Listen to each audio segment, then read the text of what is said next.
All right. I think the thing's on. There we go. Just waiting on it to. All right. There we go. We are good. All right. Welcome back in, guys. JE Live.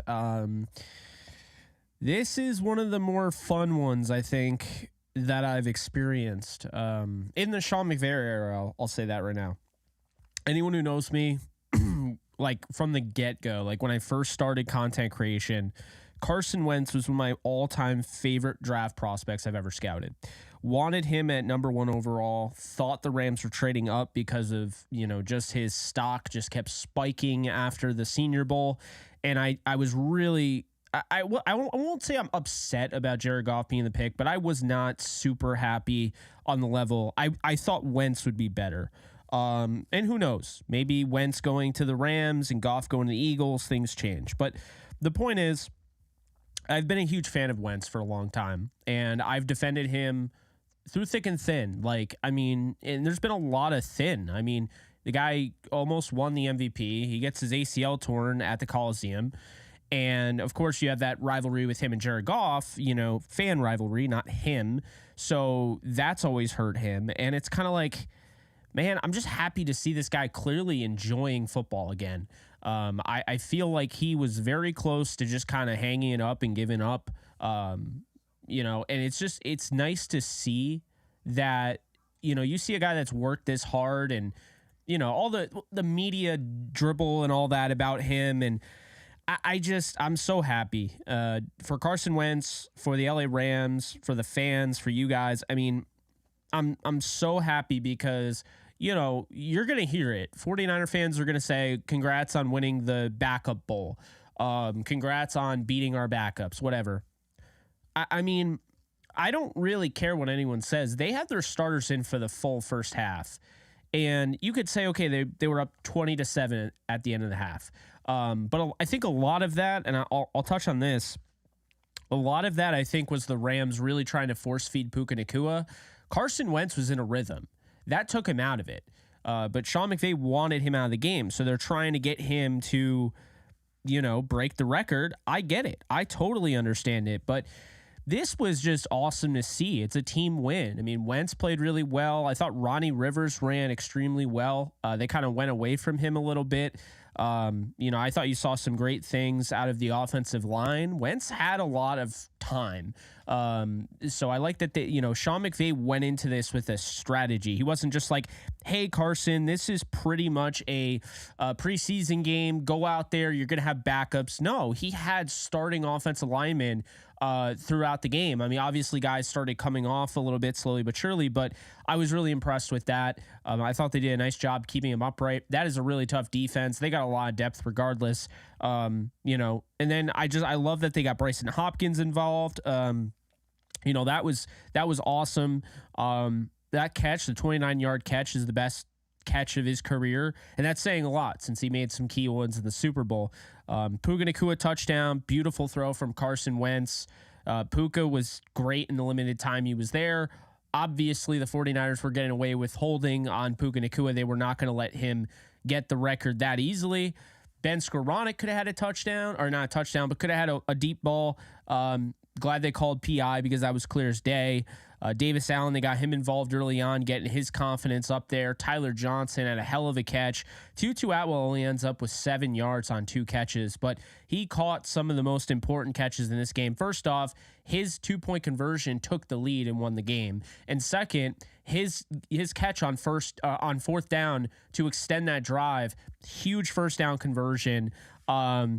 I was just so impressed with the offense and just the way that they just kept going at him. I felt like this team really shot themselves in the foot at times, but I thought they did a nice job of really, moving the ball downfield. I mean, think about it. Wentz was about this close to that shovel pass to Royce Freeman being a first down. Who knows what the game is at that point? So, you look at it, this is about the best game you can expect out of a backup. I mean, it is probably better than what you can expect out of a backup quarterback. It goes to show you that, and I'm going to say this and I'll be done, overreacting to Wentz. I know a lot of people probably don't want to hear me go off about Wentz, but But I'll say this.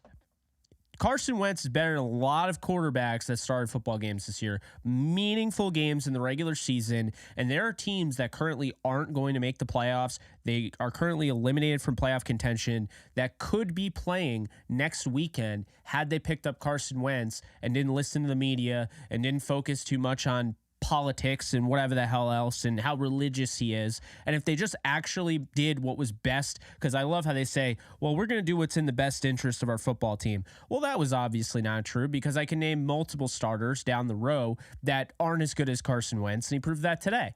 And so this is how it feels, though, to have a quarterback backing up.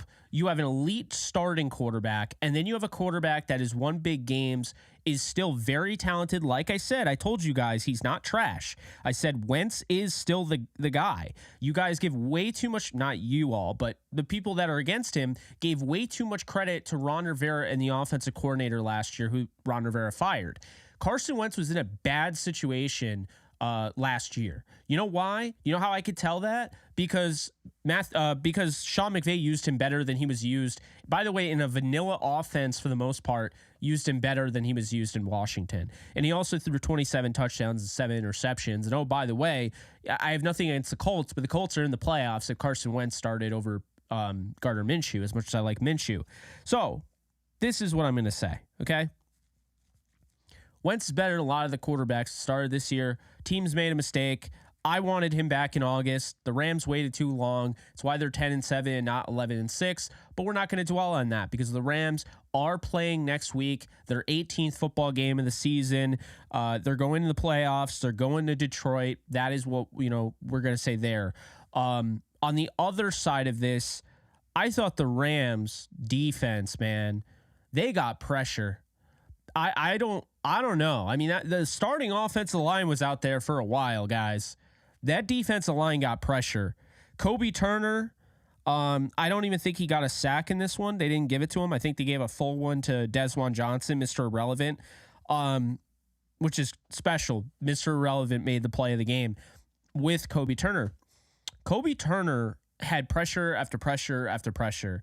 If he didn't get charged with, if he wasn't given a sack, you got to give him a lot of credit, because he just continued to make things happen, was pushing the pocket.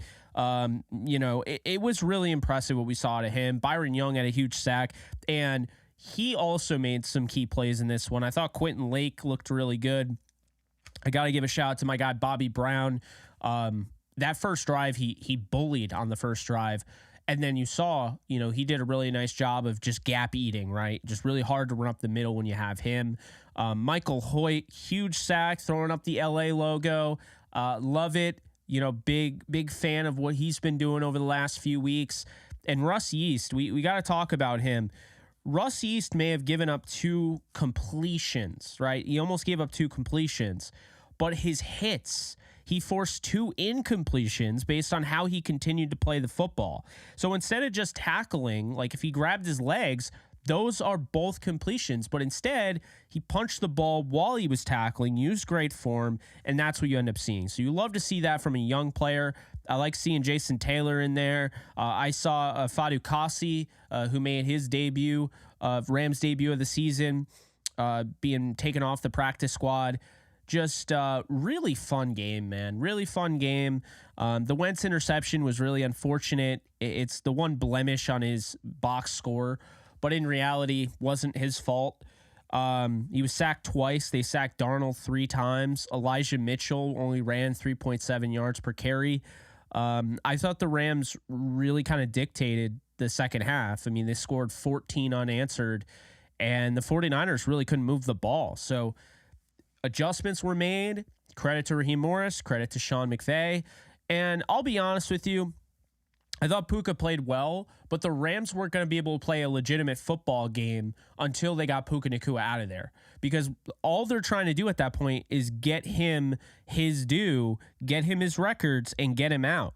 And when you have that looming over your head, like, you can't keep Puka out there for the whole game. And so when you're trying to force that, it kind of throws a wrench into your offense. It throws a wrench into your rhythm. And so I think that's really what happened. So, big credit though to Sean McVay, big credit to, Raheem Morris. Special teams, I thought, played pretty well today. Give them the credit. They probably won't get credit, but they deserve it. I mean, this was an all three phases win. And this is what you like to see. 3 total touchdowns. Wentz running the ball 17 times, the most since Bob Waterfield of the Rams in 1950. Hall of Famer, by the way. Number retired, so why no one can wear 7.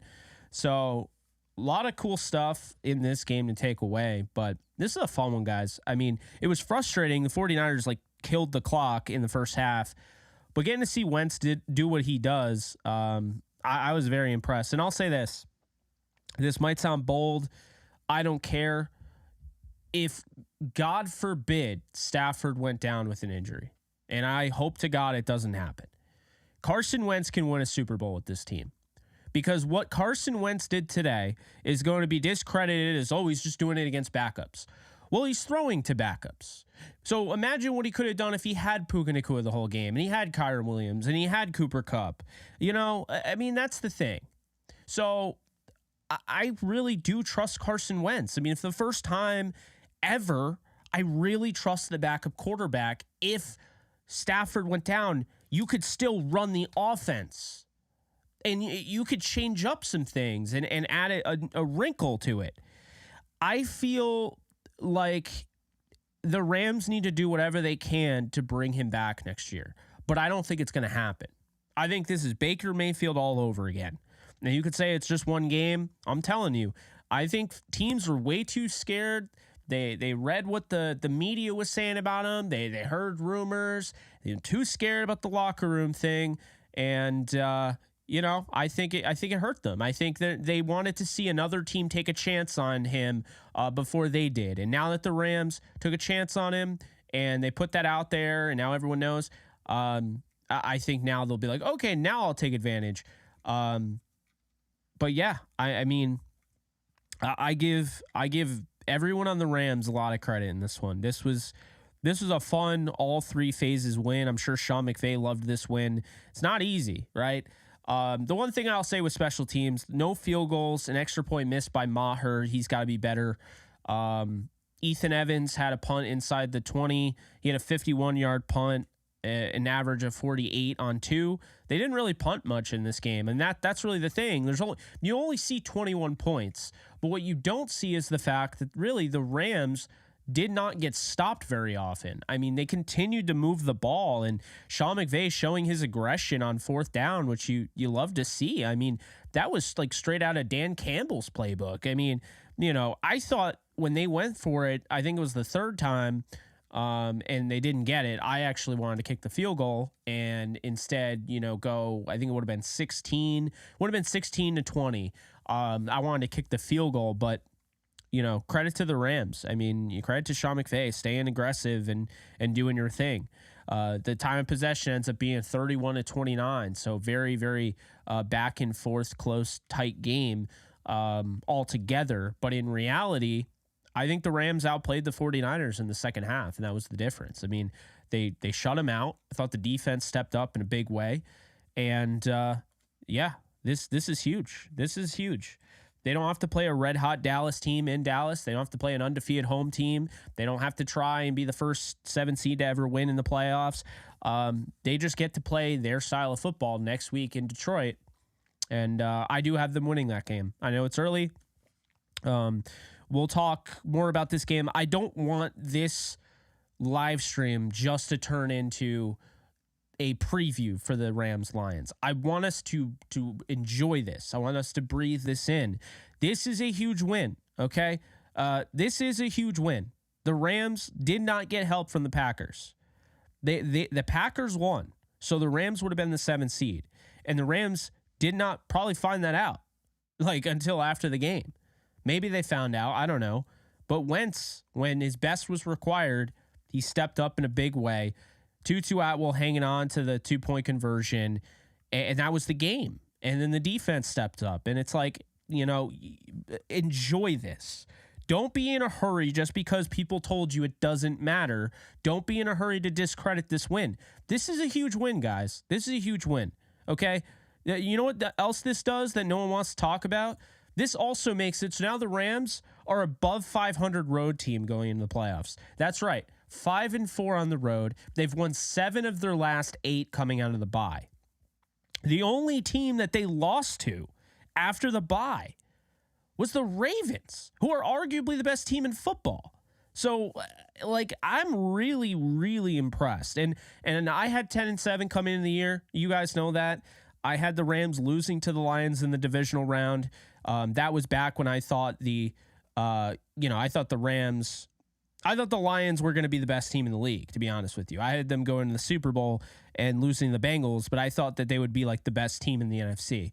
And that was not really the case now, was it? So that's what I'll say there. And apparently we have the wrong title there over on Kick, so I'm going to change that real quick. All right, cool. Awesome. So we are going to do call-ins. I'm going to read some comments, pretty much the usual. But yeah, this is pretty cool. And like I say, just don't take this win for granted. Just don't. I just realized that all that wasn't. So I got all the heads-up display there. But no, I appreciate you guys for real. I mean, this is really good stuff, and it's been such a fun year, and I gotta say, I mean, I when I say this, I mean it. This has been more fun than the Super Bowl season, and people will say, no, you're doing that recency bias thing, and I'm like, no, it really has. One thing I really want to hit home on, okay. One thing I really want to touch on. So the 2021 Rams, okay? Let's talk about the 2021 Rams, because I think we kind of forget, because all we remember is the good stuff, right? But there was a moment in time where the Rams lost to Green Bay, they lost to San Francisco by 21, and they lost to Tennessee by 12 at home in primetime. They also lost by 17 to Arizona. And that was also at home. But the thing that I don't feel like gets talked about enough is that the games this year, they have not really lost poorly. Okay, they got blown out by the Cowboys after they knocked Matthew Stafford out of the game in the second half. Okay, so they lost 43-20, right? So they won by 23. The Rams lost by 7 to the 49ers in week 2. They lost to the Bengals by 3 in week 3. They lost to the Eagles by 9 in week 5. They lost to the Steelers by 7. They lost to the Packers by 17 in a game where they started Brett Rippon, and that game was pretty much neck and neck in the fourth quarter. They lost to the Ravens 37-31. The Rams have been in every game, and they've finished most of these games pretty strongly, at least staying in them. With the 2021 team, I mean, and this is another thing. You saw, okay, 28-16, 31-10, 36-28. They blow out Jacksonville by 30. They beat Arizona by 7. They beat Seattle by 10. They beat Minnesota by 7. They beat Baltimore by 1. They lose to the 49ers in OT by 3. I just don't feel like it gets talked about enough how really the Rams have kept every game interesting, and especially since the bye. I mean, and I would say they have some more impressive wins, because they blew out a Browns team that was sitting their starters this week, that is going to be in the playoffs and has a chance to, potentially win the Super Bowl if things shake out the way they want them. The Cardinals, they beat that Cardinals team by 23. That Cardinals team went and beat the Eagles, and they were a made field goal away from beating Seattle today. So I gotta say, I mean, I feel really good about this Rams team, how well they're coached. Yes, there can be pains and stuff, but I think it's the 14. Really, what does it for me is that it's unconventional. It's not going out and making it the NBA and just trading for whoever. Not saying they 100% did that, but you get the point. It's the fact that people thought they were going to be terrible. Their quarterback had, all these question marks about his well-being and if he's going to continue to play and all that. Cooper Kupp starts off the season on IR. Their starting running back ends up demanding a trade. I mean, there's so many different things that happen. They get rid of Bobby Wagner. They get rid of Leonard Floyd. They get rid of Jalen Ramsey. They get rid of Allen Robinson. All these guys that they just, woof. And here they are, 10-7. They knocked off the 49ers at least once this year. And honestly, they could have beat them at home. And you look at it and you're like, wow, I mean, they're 7 points away from tying the 49ers, 8 points away from beating the 49ers and sweeping them on the season? Is this team closing the gap? And I would say absolutely, they are. And if you want to discredit this win and you want to say, oh, another 1 point win, that's your prerogative, but I'm not going to do that. This is now 4 wins in a row. And by the way, if you weren't paying attention, after the bye, they won 3 straight, and then they had the Ravens. So the Rams did something that they hadn't done all year. They won 4 straight today. They just won their 4th straight game. They had a few of those big winning streaks. They had a 3-game winning streak in 2021. They beat Chicago by 20. They beat the Colts by 3. They beat Tampa by 10. Then they lost to Arizona, and then they had a 4-game winning streak where they beat Seattle by 9. They destroyed the Giants 38-11. They beat Detroit 28-19, and then they beat Houston 38-22. Then they lose 3 straight, and then after they end up winning 6 straight, and then they lose to the 49ers. So, yeah, I'm really impressed, guys. Look, I had 10-7, but you never know how it's going to go. I believe that they'd be a 10-win team, but I didn't know how they would get there. I didn't know that Kyren Williams was going to be even better than I expected. I didn't know that he was going to do something that I'm pretty sure if it's James Cook doesn't get like 60-something yards, Kyren Williams is like the first running back since 1937 to start 12 games and have over 1,100 rushing yards or something like that. It's something crazy, something wild that hasn't been done in since the 30s. I didn't know that was what he was going to do. I knew he was capable of that. I was always high on him. Alexis was as well. It's hard to really predict having a season like that. I mean, I didn't know Demarcus Robinson was going to emerge. Van Jefferson was on this team at the beginning of the year. I thought he was going to have a really good contract year, you don't know. You don't know anything. This league is so unpredictable. I mean, if you told me that the Rams were going to go 10-7, but Cam Akers was not going to be on the team, and Tyler Higbee wouldn't even have 500 receiving yards, and Tutu Atwell wouldn't even have 500 receiving yards, I would, and Demarcus Robinson would be wide receiver 3. I'd say, I don't know about that, because I would have assumed things went really wrong. But no, things didn't go really wrong, and the Rams you closed out a really impressive season. And they got great contributions from these draft picks. Kobe Turner getting 9 sacks. Not to mention that he leads all defensive linemen in pressures over the last 7-8 weeks. I can't wait to see the stats tomorrow when they come out. Byron Young with 7, Aaron Donald with 8, Michael Hoyt finished strong at the end of the season. He had 5. Ernest Jones, the best blitzing linebacker in football. Kella Witherspoon, the way he played. I mean, I expected him to play well, okay? But I thought he had a great season, and they needed it, because when you let go of Jalen Ramsey and you trade him away, you got to have somebody that somewhat replace that production. And I thought Akello really did a nice job filling in one of the toughest roles to fill. I mean, I would say Jalen's still probably the best corner in football. So it's not easy. And then, you see guys stepping up left and right. Russ Yeast having his 2 plays today that were huge. Just really, really fun. Really exciting. Fun season. Easy to get behind this group. This is going to be a team we remember for a long time. and who knows? They might not win the Super Bowl. They might lose next week. But the fact is this team is a building block for the future. This is how you create dynasties. You have to have a starting point. Okay, last year's not a starting point. They went 5-12. There were guys that aren't in the NFL anymore starting for them. Okay, no, this is a starting point. This is a foundation. This is how you do that. This is how you build upon that. Just beautiful stuff. We should all be very, very excited for the future because Puka Nacua coming out of nowhere with the season he had.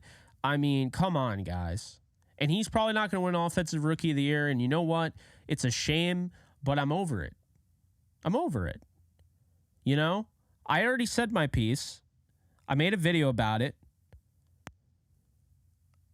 Ram Dog, I didn't say they would win the Super Bowl. I said they have a shot. I think they can.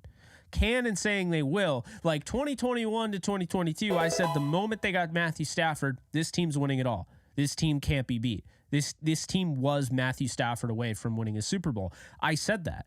This year, I was like 10-7, and I think they get to the divisional round. We'll see from there. I've never put like in ink or anything like that. I've never said for sure where I feel like their journey ends. Because I don't know. I really don't know. This team can absolutely win the Super Bowl. I have no doubt about it. And you shouldn't be shocked. If this team goes to the Super Bowl, you shouldn't be like, I can't believe this team got there. No, they absolutely can. That's really what it comes down to. So it's funny. I was almost dead right about the whole NFC West. I got the 49ers, I got off by one. They went 12-5. I had them at 11-6. I had the Rams at 10-7. The Seattle Seahawks at 9-8, which they did fall to, and the Cardinals I had at 1-15, and 1-16, and they ended up winning 4 games. So I was off by the Cardinals, but still.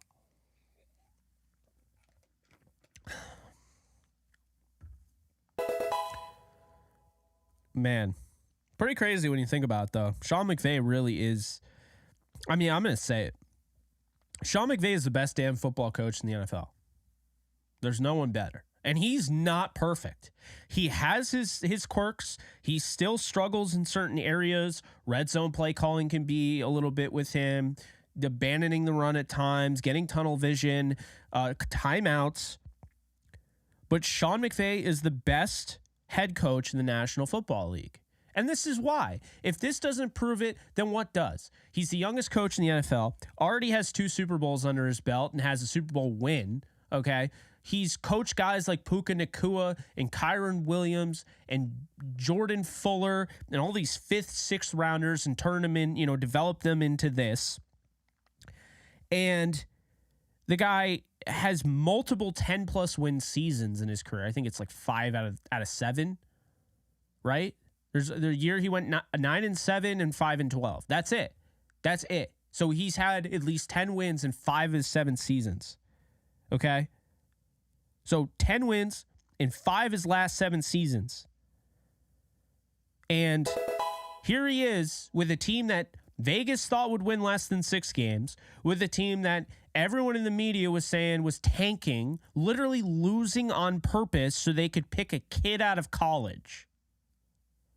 Who, and cover your ears, USC fans, a kid out of college who just was on a 5-loss football team, 7-win football team.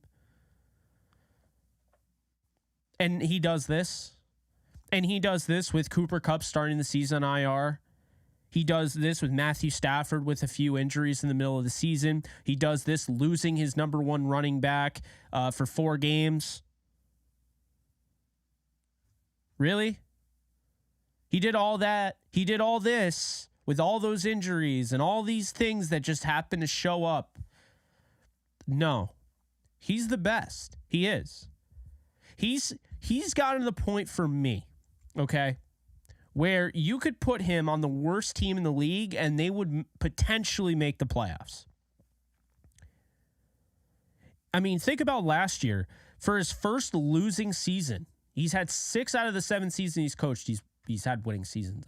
His first losing season, it took like 14 or 15 different offensive line combinations and a bevy of injuries to the point where IR was just absolutely stock full. That's what it took him to have a losing season, his first losing season in the NFL. He is the best coach in football. Belichick is better all time. Belichick has accomplished more, but McVay will pass that at some point. You know? And there's some great coaches. Like, Kyle Shanahan's really good. I'm not doubting that, okay? Mike Tomlin, great. Steelers are back in the playoffs. Congratulations to them. I'm very excited for them. I'm happy for them because they deserved it. But, you know, John Harbaugh. I mean, there are a lot of really, really good coaches in this league. But the difference between, say, Nick Sirianni and Sean McVay is that Sean McVay, there's no excuses. Sean McVay normally doesn't have to demote his defensive coordinator in week 15. He knows the guys that are in charge. He trusts the guys. Sean McVay doesn't have collapses like what the Eagles just witnessed. Well, I mean, the Eagles' collapse is terrible. It's not as bad as Jacksonville, which, by the way, that would never happen to Sean McVay. 8-3 season, and you miss the playoffs? Are we serious? You won one game the rest of the year. 8-3 in your first 11 games, and you win one game the rest of the year. That would never happen to Sean McVay. Never. But my point is, you know, going back to the Eagles here, they were what? When they beat the Bills, 37-34, they were 10-1. This Eagles team was 10-1 in the first 11. They lose by more than 20 to the 49ers. They lose by 20 to the Cowboys. They lose to the Seahawks. They barely beat the Giants, who are banged up to all hell. They lose to the Cardinals on their own turf, and then they get blown out by the Giants in a game that if they won, and Dallas, of course, lost, they could have won the division. That would never happen to McVay. Because guess what? It's not like Jalen Hurts is missing these games. Jalen Hurts played pretty much every game. He got hurt in this upcoming game, but yeah, games played 16. I mean, it's crazy. And he's just taken so for granted.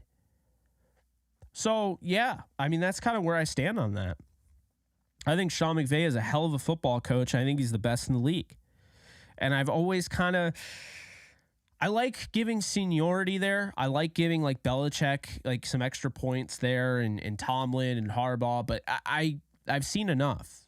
It's been 7 years. It's okay to admit that Sean McVay is the best coach in the National Football League. It's okay to admit that. Because guess what? Well, you know, people will say, well, you know, he does this and this wrong and this wrong. I know. I'm critical of Sean McVay. You know? Probably a little too much, although not really lately. I've really liked his play calling since the bye. I'll just say that. But my thing here is that, you know, with McVay and any coach, there's never been a perfect coach. Coaches have their quirks. It's the way it is. So, yeah, that's where I'm at that point. But how we doing, chat? How we doing? Appreciate you guys being in here. I just looked. We have almost 1,200 people. Kick users representing. Appreciate you guys. I see you. Don't think I don't see you. NFJ, Adeets, Doughboy, ITIN09, E15 Manga, I Stomp Casual for Fun, LJ, F Talamantis, KDSR. Appreciate everyone being in here. Nah, you the goat. Jack, how we doing? Oh, Jack sees the shirt. So, real quick, and we'll start having callers and stuff. So I made a shirt Not really to sell, but I just wanted to own it. I mean, I love this meme. I don't know if you guys have ever seen this. It's kind of like the Kermit meme, like, oh, really? And this is how I feel about the people that said that the Rams would tank and miss the playoffs. So, see right here. So yeah, that's what that is. Yeah, love that shirt so much. Special shout out to Custom Ink, I think it was. So yeah, Custom Ink.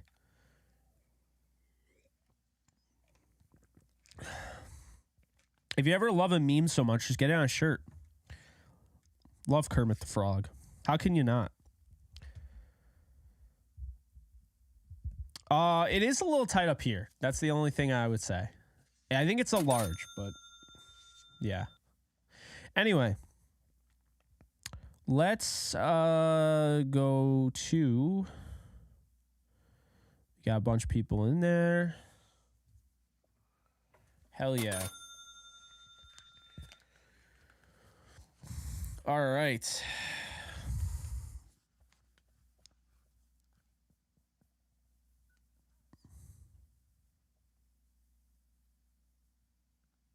I'm trying to turn off the. Okay, there we go. That was weird. All right. Let's see here. We're gonna do the call-ins now. I'm gonna have some fun with this. I think I might put the game on the iPad in front of me. That way I'm watching the last game of the year as well. Not like watching, but I have it down. Let's see. Okay, let's go. The Mandalorian. 1 second, I just have to up the volume here. All right, Ian. How you doing? Doing good, man. How do I sound? You sound good, man. How about that? 10-7. Hey, I know. Hey, real quick. Everyone in the comments, give me a horns up if you're happy Sean McVay is our head coach and Les Snead is our GM. Give me a horns up in the comments. What a season. For so real. Happy. I'm so happy. Jesus. That was awesome. Real quick, Ian is on right now. I forgot to look at super chats. I was going to do that before I put Ian on. But after I let Ian go, then I will look at super chats. I'll answer every single one of them, so don't go anywhere. But Ian, man, last time we talked, it was about 2-3 weeks ago. I know you were in there. Yeah, that sounds about right. Yeah, I know you were in there, and that was one of the days I think I was recovering from the flu, so I couldn't keep going. Man, hopefully I don't sound too bad. No, hopefully I don't sound too bad. Out here in LA, there's a bug going around. So everyone's got a cough or some sniffle of some sorts. Oh yeah. Whatever that is. So hopefully I don't sound too bad. If you see me mute, it might be because I have to get a cough out here. But hey, man, look it. The football gods could not deny us Rams and Lions. Could not deny it. Even they knew, if they're out there and real, they knew that matchup needed to happen. And man, I'm happy that Carson Wentz ran the ball like a maniac. Oh, dude. Wow. I wasn't expecting that. I knew that was, that's always been a part of his game, which has gotten him in trouble a ton in Philly, Washington, and Indianapolis. But today, we don't win that game if he doesn't lowering his shoulder like a quarterback from 1935, right? Running the single wing, running the triple option. I mean, dude, quarterback draw or quarterback power, I don't remember exactly. For the touchdown, dude, that was a sick run. Oh, and, yeah. I mean, shout out to Wentz, shout out to Tutu for his big catches. Shout out to our edge defenders making plays and getting sacks. I mean, hey man, I know this game didn't mean a lot to a lot of people for whatever reason, even though I really wanted to win this game. The win streak that the Niners had over us. But Jake, I don't think people seriously realized how big of a difference the 6th spot and the 7th spot was going to be for us, man. I mean, I know. If I remember correctly, the 7th has never won a game since they reformatted the tournament. I mean, dude. It's only been 3 years, but that is still a big deal. It still carries weight. It's a big deal, man. And I just even thought the matchup, just purely being objective, not a Rams fan, we match up way better playing Detroit. I Everything agree. that Dallas does offensively, we are not good at defending. Mobile quarterbacks, think about it, everybody in the comments and listening. Mobile quarterbacks have killed us. Think of everyone we played who can run and get out of the pocket. Even today, a little bit, Sam Darnold screwed us. Luckily, some passes were dropped.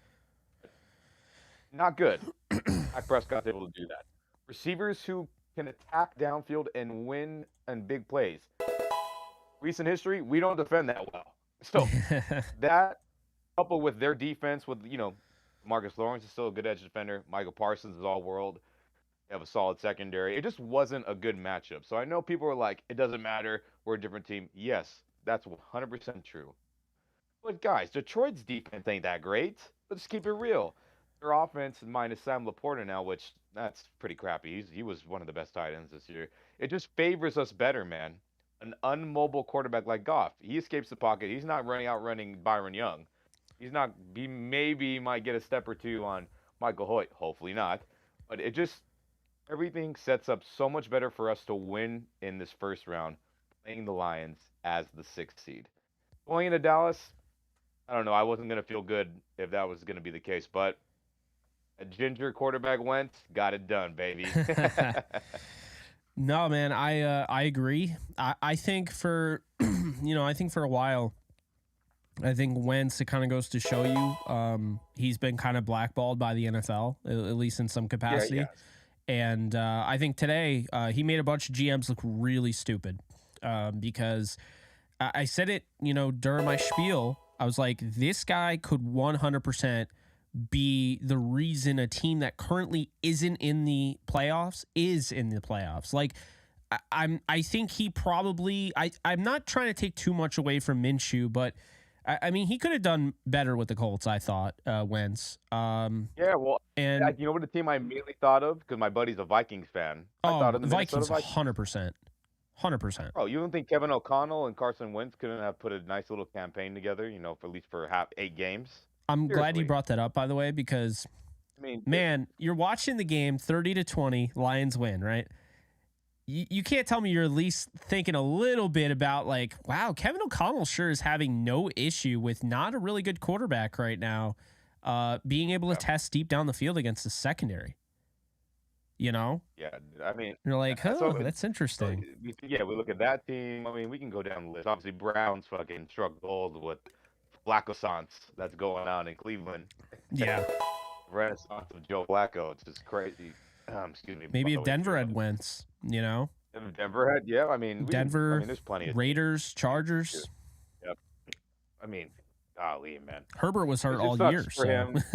Yeah, it sucks for him. And well, hey, man, he won us at a very, very important ass game today, based, everything I commented on about the 6th and 7th spot. So nice, man. Hopefully, more likely than not, he'll probably depart for a starting gig. Let's just keep it real. Yeah. That might be the case. If not, what a great backup quarterback it'd be if everything kind of flows in that direction, which is probably unlikely. Let's just keep it real. We'll see. Yeah.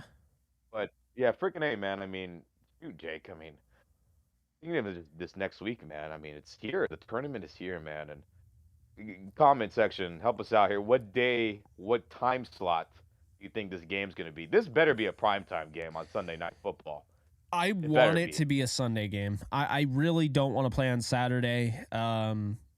My father, I watched the games with my dad and my brother. I have for years, like nonstop. And my dad, he has a gig because, he plays out in a band, and he has a gig on Saturday. So he would miss it.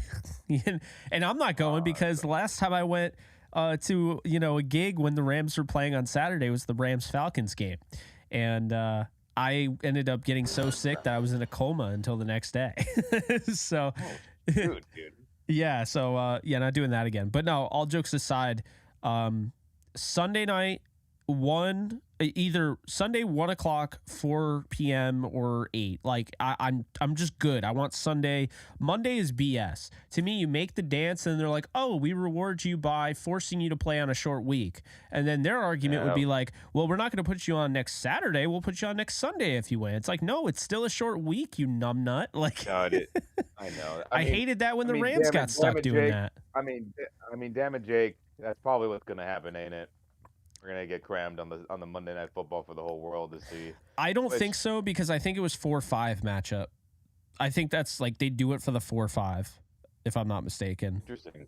Yeah. All right. Well, So if I remember correctly, talking to some people in the know of TV deals, is that this season was the change in the guard of how in previous years networks, primarily CBS, would cover the AFC playoff games primarily. yeah, Fox would primarily cover the NFC, but from what I understood, this season, including Prime, everyone was just kind of bidding on the games that they really, really wanted. It was a free for all. Well, if that's the case for this, for the playoff tournament this week and all through January, who knows, man? Maybe that might be the case where it's like, NBC, CBS, Fox, ESPN, ABC, they all just gonna highest bidder which game they really want for every week of the tournament. yeah. I mean, we'll see, man. I mean, ESPN's gonna put in some big cash for this, Lions Rams game if that's the case. But I hope NBC for Sunday Night Football. Please just give us that game, please.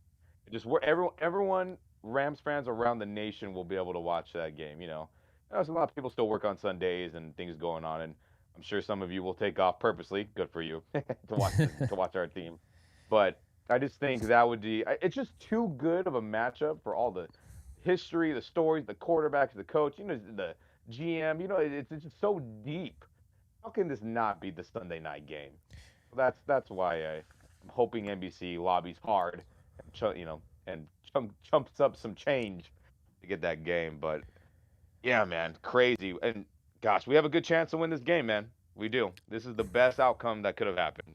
Oh yeah, I think they're winning. But I mean, I say this. I think they can lose to anyone and they can beat anyone. I agree with that. I feel in this playoffs. Obviously, I wouldn't ever say, oh yeah, well they could lose to like the worst team in the league. Like that's not what I'm saying. But like now that you're in the playoffs, I mean they could lose or they can beat any of these teams. And I mean I'll say this. I mean I think a lot of the Seahawks fans have been saying it. The Rams feel like the only team that can genuinely beat the 49ers because I think the Rams, since they got Mike LaFleur, have what it takes. And I think 49er fans just discard it like it's just not a big deal because, oh, this was the backup bowl and we won in SoFi. And it's like, you're not understanding. This is a completely different team than what you saw week 2. I mean, if you're not like ready for that, Yeah, I mean, this could be a shell-shocking type of game for them in the divisional round if that's what ends up happening. I mean, I don't think 49er fans want the Rams. I really don't.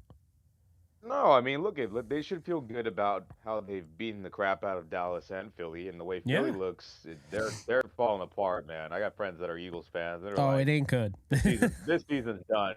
They just know it deep down, And they're probably going to all the beat visual Tampa, cues are there. but Yeah, which is crazy. well, But Dallas. I won't say probably. They might beat Tampa. Tampa's just so inconsistent. Yeah, they're inconsistent too. But yeah, man, they got a quarterback, they got weapons. So I mean, they have a successful head coach who's been a good D coordinator. I said that backwards. A successful D coordinator who's now the head coach. I said that backwards. But I mean, we'll see. I mean, that game's a coin flip. Let's just keep it real. But what I was saying to the Niners' perspective, I mean, they should feel good about everybody except us. We're the only team that's in this tournament who they played where it was a close game. I was at that game week 2, the first home game here in LA against the 49ers. I was shocked how we were going toe to toe. Just legitimately. Obviously, the week 1 game, we were like, wow, we smacked on Seattle. And then for us to go toe to toe without Kupp, without Kyron getting fed properly, 20 plus carries or touches, I was like, dang, dude, we're hanging in there. And I think, hey, man, round 3 in the second round, which is inevitable if we do win, right? If we do win this upcoming game, unless the Packers shock the world and beat Dallas, which is not impossible either.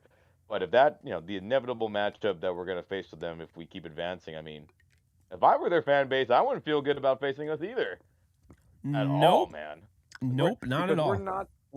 we're not the finesse squad that we have been for a long time. And what was cool about that NFC Championship game is that we played that game with controlled anger. Does that make sense, everybody? Controlled There was a aggression. there was a there was a controlled aggression too, but my coach told me controlled anger when I was growing up, so that's stuck in my brain, I guess. But Oh yeah. it was a different type. I mean, we were not running a lot of gap scheme run plays, but there was an anger in our zone run blocking. You could see people purposely trying to pancake. Whitworth purposely trying to bury Armstead, bury Boast. You know what I'm saying? There was a fire in the way we played, and zone is more finesse. Everybody, let's just keep it real. It's more area blocking than hey, that's the dude you need to put in the turf, bury him, like gap scheme what we've been doing with Kyron and Dotson and Avila and so forth. So I think that style matches their style. And I think those are the games that are close with the 49ers. Think about Baltimore. Baltimore is a smash mouth in your face, bury you in the dirt, run offense or type of offense and team. Those teams do well against the 49ers. So I think we face them again. I'm hoping so. I really am. I want that game really badly. We have a chance, man. I don't think anybody else will beat them, straight up. If we can't do it, nobody else will. No, Yeah, I've NFC. said it. If they can't beat them, the 49ers are going to the Super Bowl. But obviously, there's a game before that, the Lions. But hey, I'm glad we were able to link up this time. I'm sorry I missed you last time, but yeah, I think. All good, man. Hey, I just wanted to say real quick. I know 'cause I was waiting after the Saints game. Shout out to all the Rams fans that went to that last home game on Thursday Night Football. It was a 9-to-1 ratio, Rams fans over Saints fans. I mean, for That's every impressive. for every 9-10, it was great. It was a great showing. It was They kinda showed out in the rainy, there was Giants some game wind. when I was there on the road. That's sick, man. So Yeah. shout out to all you guys. I know I've been on here and I've called out the fan base about that earlier in the year. You guys pulled through on a big game, the last home game. Let's keep it going in years to come. So hell yeah, man. Hell yeah. We're in the tournament, Jake. Everybody. Hell yeah. Fucking did it. Ian, appreciate you, man. We'll touch base next week, hopefully after a Rams playoff win. Oh hell yeah. I'll be obnoxious next week if we win that game, dude. And yeah, well, hopefully we have good things to say next week, man. Absolutely. Take it easy. All right, guys. Those of you who have been waiting for the I totally butchered the name. Those of you who have been waiting for the super chat reads, really appreciate you guys, by the way. Jared E, thank you for the 2. Love your stuff. Proud of this team. Thank you so much. CT Rams fan, thank you for the 2. Hello, Nostra Jakemas. Rams 10-7 as predicted. Thank you so much, man. I appreciate that. Boofy, member of 28 months. Appreciate you. I don't know if you said something because it's not showing me anything there, but again, appreciate you. Matthew Plowden, thank you so much for the 10. What's up, Jake? People can say what they want. Yeah, Carson may not be the best decisions at times, but dude is a baller and leaves nothing on the field. If we had him against Green Bay, it would be 11-6. Totally agree with you. Thank you again for the 10, Matthew. Monty, thank you for the 5. We punched our ticket and control our own destiny. For our coaches to pull it out with backup shows we are on fire. Agree, man. Appreciate it again. MC Beauty and the Beast, thank you for the 2. Thoughts on Henry leaving the Titans? Well, I wouldn't say I don't think the Rams will be interested necessarily, but shout out to Derrick Henry. He had a great game today. Knocked the Jaguars out of the playoffs. He grew up 24 minutes away from Jacksonville, so that's a big one for him. And he becomes a free agent. He had a 1,000-yard season, very quiet 1,000-yard season, but yeah. Again, thank you for the 2, MC Beauty and the Beast. Ball Eater, thank you for the 2. Let's go Rams. Yes. Matthew, thank you for the 5. I with you about Wentz. God forbid that happened, but what a story if he could do what Foles did when he went down. Redemption. I do agree with that. That would be very, very crazy. Wildman Samurai, thank you for the 10. This is because your channel has been so awesome all year, Jake, and all the content you put out.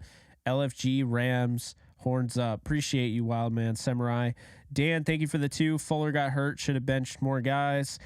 Yeah, that's the tough one there. Brian, thank you for the 2. Appreciate you. Good guy Connor, thank you for the 2. Thoughts on LaFleur's play calling today, Jake? Did LaFleur call plays or was it Sean McVay? Because if LaFleur called them, I actually really liked today's game plan. Again, thank you for the 2. Tenny Vision, thank you for the 10. Jake, always my number one when it comes to the Rams commentary. Let's go Rams. Appreciate that, Tenny Vision. Temple Hills Funk, thank you for the 5. Will you do a Rams versus Lions position by position breakdown and comparison? I'm curious to see how yours compares to mine. That sounds like something I will probably do at some point. I'm going to go ham on this. I hope you guys are aware this week we are going to have so much freaking content. We did not get a chance to cover a playoff team last year. Okay. So we're going all out this year, a lot of content. Keep your notifications on. You won't miss a video. Like, subscribe, all that. But yeah, very excited for this week. It's going to be Jake workhorse week. Okay. I'm going to go as ham on it as I normally do with the draft content. So get ready. Man of Paradox, thank you so much for the 10. Appreciate that. J-Head DeGreat, thank you for the 2. New member, OG Rams fan. Appreciate you. Jerry, thank you for the 5. Wentz would be Lamar Jackson with 56 yards running, and if he had Kupp and more Puka, it's true, he would look a lot better. I wouldn't say he'd be Lamar Jackson, but he'd look a lot better with those guys. Yes. Thank you for the 5, by the way. AZZA, thank you for the 3. Mike LaFleur called the game today. Nice work. That's awesome. He looked really good doing it. Craig, thank you for the 10. Great season. Thanks for the content, Jake. No matter what happens in the postseason, it was a successful season. I agree. Dan, thank you for the 2. Can I call in? What's the number? It's all on Discord. So the link is in the description. You just have to join the Discord and, go to the waiting room, and I'll bring you in. Kingsworth Lion's Blood, thank you for the 2 and becoming a new member. Appreciate you. William, thank you for becoming a new member. And Fernando, thank you for the 2. Holy hell. You guys are awesome. Really. Okay, awesome. So it was LaFleur. Like hearing that. Tyler Johnson, let's get a shout. Yeah, that was a hell of a touchdown catch. Jake, you kept telling people the Rams were better than expected. Look at them now. Yeah. Let this be a reminder, because it'll be a reminder to me. Because I now realize I've grown a lot, obviously, because I started this when I was 21. Now I'm 28. Not the YouTube channel, but just this effort for content creating. Let me be a lesson, and I'm going to let myself be a lesson to myself. Stick to your guns. At any point when I said 10-7 and I kept hearing all these people saying they're going to be bad, I could have caved. I could have gotten scared. Would have been like, I'm kind of out there. Like, I'm on the thin ice out there. Like, maybe I should back off. Maybe I'm going too far. Maybe it's going to make me look bad.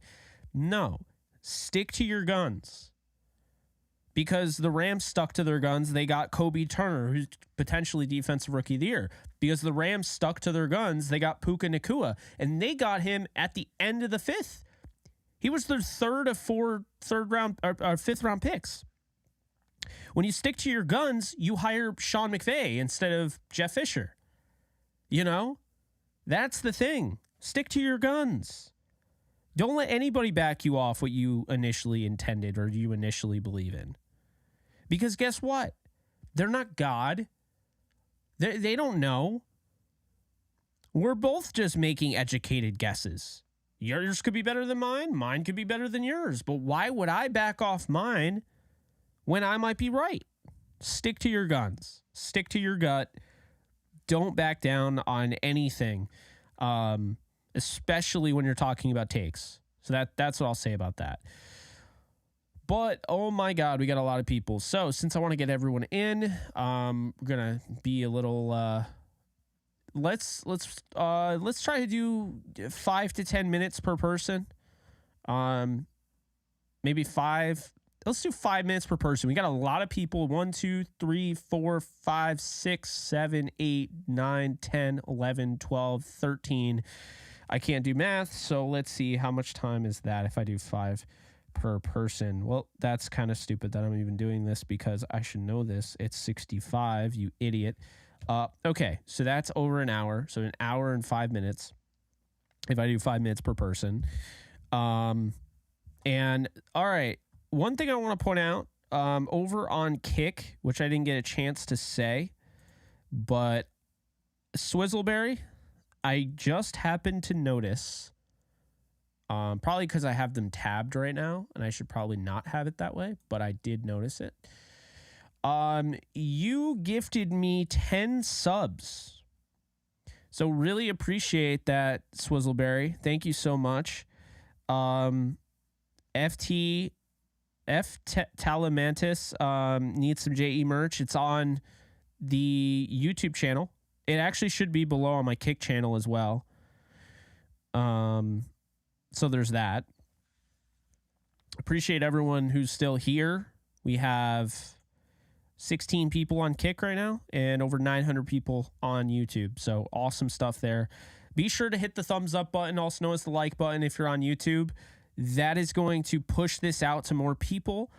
Let's see here. We're going to bring on Swizzleberry. How's it going?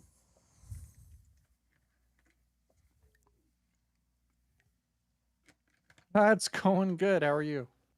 Good, man. Thank you so much for the gifted subs. I just saw that. Oh, dude, of course. I didn't have I guess when I turned down the volume for the alert, it like turned it off for me. So now I can never hear the alerts.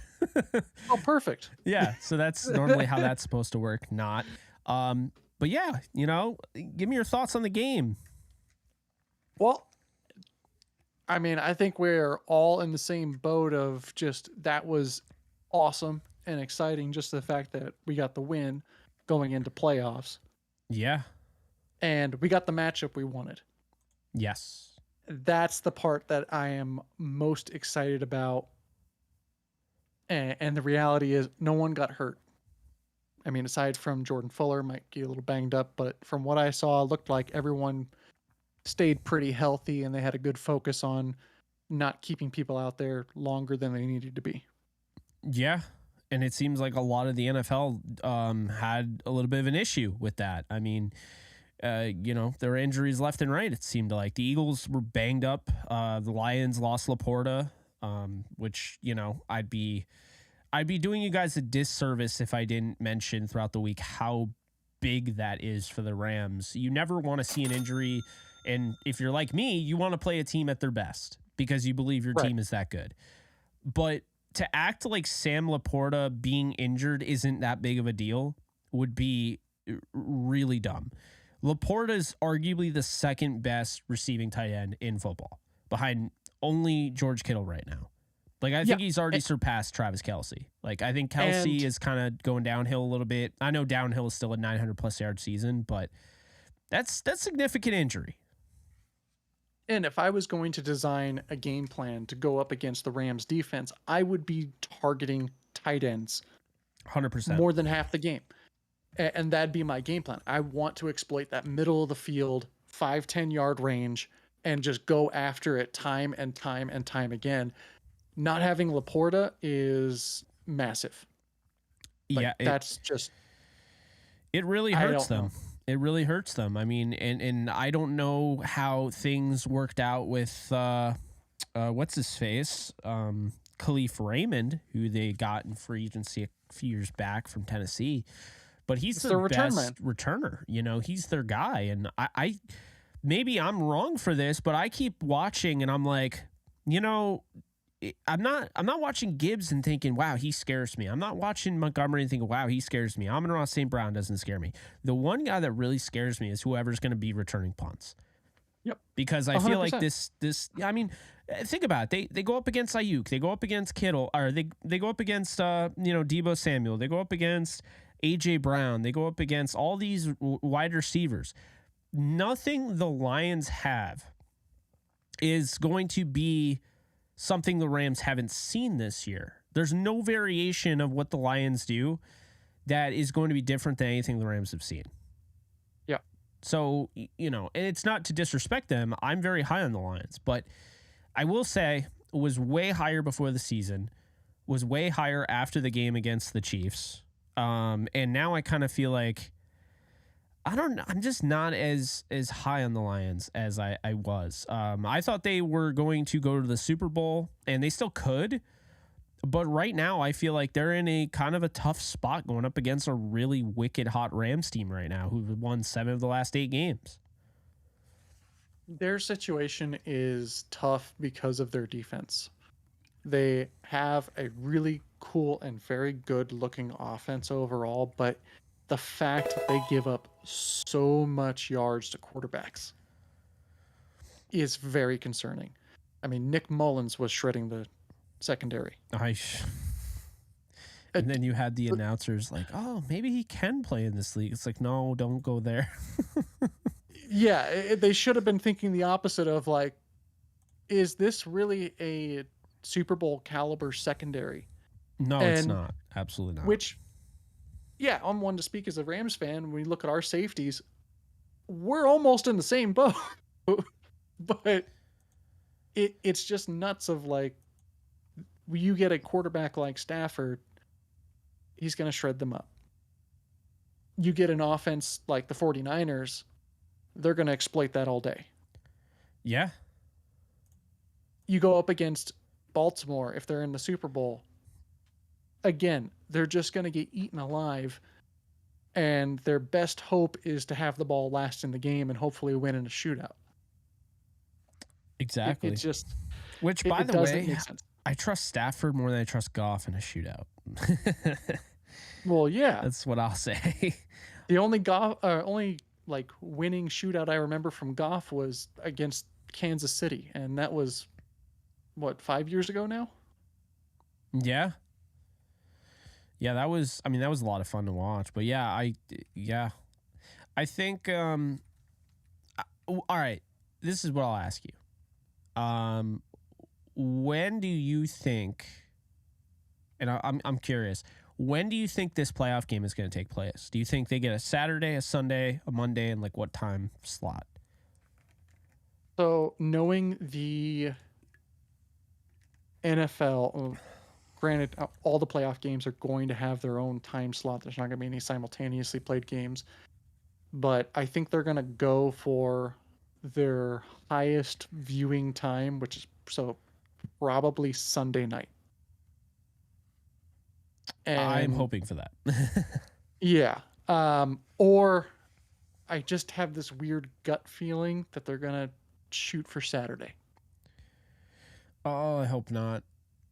And I'm not a fan of Saturday games. No, I want the Sunday game. But I want it to stay the same, I don't want any changes to the, Yeah. And realistically, I think once it gets in playoffs, I mean, maybe we should start having conversations about playoffs happen on the same day. Every team plays on Sunday. Yeah. And just to keep level competition, you're not giving an extra day or two rest to another team. That's my issue. So that's how you get rewarded for being one of the final 14. I don't agree with that. Or if you want to split Sunday, Saturday, AFC on one day, NFC on the other day. Yeah. And just leave it at that. The part to me is just, I feel like Sunday you should be, or not Sunday, playoffs, you should be looking at leveling out the competition. And that way, instead of trying to create a situation where there could be advantages, you look at the rest disparity for this year.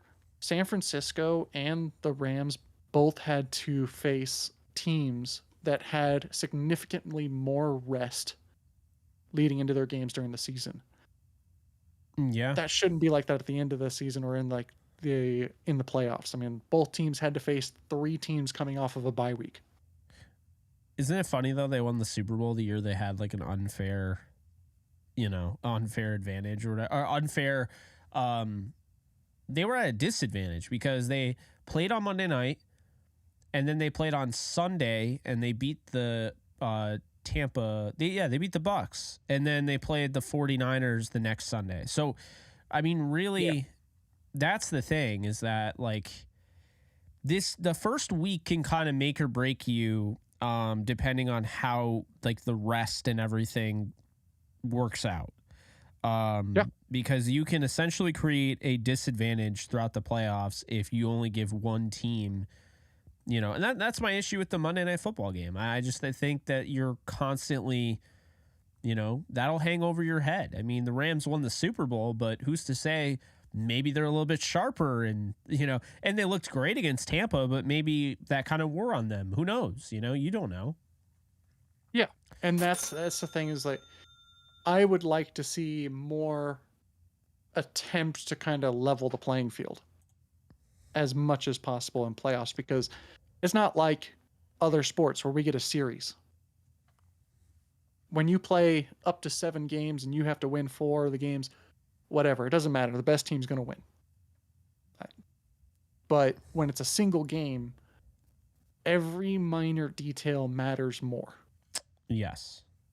So that's the part to me that's like, I would much rather just have a situation where we're not giving 1 or 2 extra days rest to another team. It just makes way more sense to go ahead and do that and just level it off as much as possible. But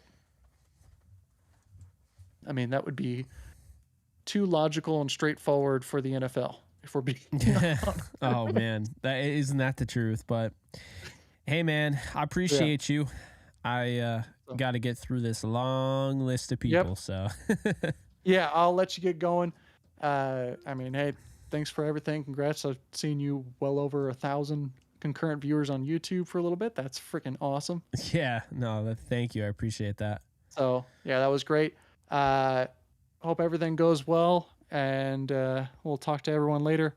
We had actually a watch party in the Discord. That was a lot of fun. Oh, nice. So anyone thinking about trying to find the game, or if it's locked out in your area, jump in the Discord. Most likely, you're going to watch it with Rams fans. Heck of a lot of fun to do that. That's really cool. I like that. So, but either way, I'll let you get going. Thanks again, and go Rams. Thank you again. Appreciate the 10 gifted, man. Oh, of course. All right. We'll see it. Be well. You too. Okay. Let's bring on Scoot. Scoot, before you say what you're going to say, you already know what I'm going to say. Because you commented, I'm still sad for you because Ben Skoranek got screwed out of a huge play. Ben Skoranek did get screwed, but it's okay. He made an excellent effort today, and that's why he's a Pro Bowl alternate. Well, and he did enough, showing enough effort to get back to the ball, to get on an abysmal special team.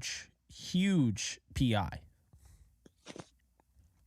I thought that was huge. Ben Skoranek is him in games that matter. So how you doing, man? The vibes are immaculate.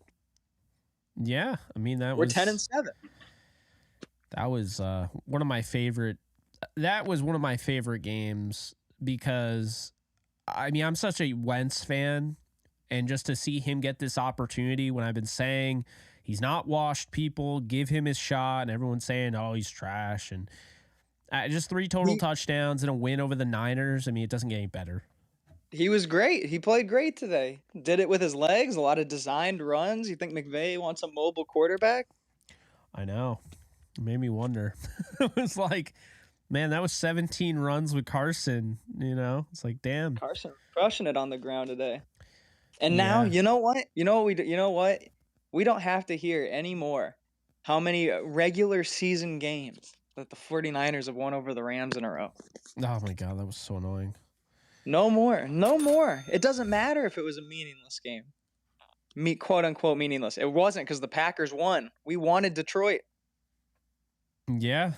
No, I agree. Detroit's not going to have Sam Laporta. That's massive. Like, I feel really bad for him and them, but I mean, you can't So do discredit. I'm a Hawkeye fan. I love Sam Laporta. Yeah, he was my number 1 tight end in the draft. I mean, I thought it was clear as day. But we'll get an Iowa tight end on this team one day, Jake. Yeah, Eric All is in this draft. Eric All is in this draft. I mean, it's tight end you look, and you got him, you got Kittle, you got Fant. I mean, look what round Kittle went in. Look what Kittle looks like Hawkinson, now. of course. I mean, appreciate you, Jake. I see you. Man, we're 10-7. We're gonna walk in Detroit, and we're gonna do what we've done all season. We're gonna walk into Detroit. We're gonna smack them in the mouth. We're gonna walk out with a win. I think so. I mean, I think it could be like a weird like 23-20 game because you know how the postseason gets. It's like I don't think it'll be easy. It's But- never easy. What games have been easy for us this year? no, but you know they're in every game pretty much. They're So- in every game. They were in every game last year when it was they were in the worst case scenario. They were in a worst case scenario season and they had really really bad luck. They didn't get any of those games to go their way, and they won 5 of them despite starting guys that were on their practice squad in 2012. You know who deserves a little shout out, a little game day shout out? Who's that? Darion Kendrick played well today. There were a couple plays, but he was part of some impact plays. I thought the defense as a whole. I thought this was an all 3 phases win. I said it. I stand by it. I mean, people will get on Maher and that's fine. He only kicked twice. He didn't really get a chance to really kick, but I think the special teams unit, at least from the coverage team, they were great, man. I thought they did a really nice job today. And, it's one of those things, if we're going to give them, like, what is it you always say? The disrespect or the apology has to be as loud as the disrespect. Yep. I mean, we were dogging on the special teams. I mean, I was at the MetLife Stadium. I mean, they almost gave up the game, But to come back and do what they did against, Ray McLeod, he's one cut away from breaking one, And I thought they bottled him up. We're playing their well. starters. This wasn't meaningless to the Niners. No. They played their starters in this game. They wanted to beat us. In the first half, they played no all argument their otherwise. starters except for McCaffrey and Purdy and Kittle. That's it. Every single one, though. So that's, 19 out of 22 guys? Carson Wentz was carving up this Niners secondary starters. Yeah. Puka Nacua almost broke the record on Trevarius Ward, who I'm not a big fan of the comments Trevarius Ward made before the game. I don't know if you saw those. I didn't. You let me know. He said that he wanted to make sure that Puka was sore if he was going to chase the record today. Yeah, I get what he's saying, but probably not something I would say. And then he got cooked for a tutty. That's kind of funny. How about that throw from While Wentz? committing DPI. I think he committed that DPI because he didn't want him to he'd rather have a DPI and they rush it in. I was told, though, that Wentz can't throw that ball, Wentz was slinging it today. Wentz had a couple that were... Yeah. He had a couple bad ones, but everyone's got a couple bad ones and they're playing that pass rush. Oh, of course. But yeah, we have no future, Jake. What are we gonna do? I don't know, man. It's like there's too many guys like Puka Nacua and Kyron Williams. I was told this team was gonna miss the playoffs for a decade. I feel old. Man, and I'm not the only guy who was sick of Hawkins, right? That dude was annoying. Yeah, that's what happens when you get these That's safety or whatever. not primetime week 18 meaningless game commentators. They're always gonna... No, the safety who had the pick. I guess. I don't know who was commentating today, but they weren't great. He was the one that pulled a Skoranek down. Oh, well, he's on my bleep list for the rest of my life now. Yeah, he was irritating. They were really annoying the way they started the game, but if you look, it was a tale of two halves. Once they took their starters out, the Rams rolled, and a lot of those guys were backups. The Rams were still taking out their offensive line. They were still moving the ball, whether it was their starting offensive line or their backup offensive line. The last drive when they scored that touchdown, they had Brian Allen in there. They had Ankrum in there. They had McClendon in there. Those are 3 out of the 5 starters, they were out. So I don't know. People are going to hate and people are going to say this, but I don't really care. I don't care. A win's a win. A win is a win is a win. And this was a game that they didn't know if they were going to be facing the Cowboys or if they were going to be facing Detroit. They wanted to win, end the season on a good note. This is momentum into the playoffs.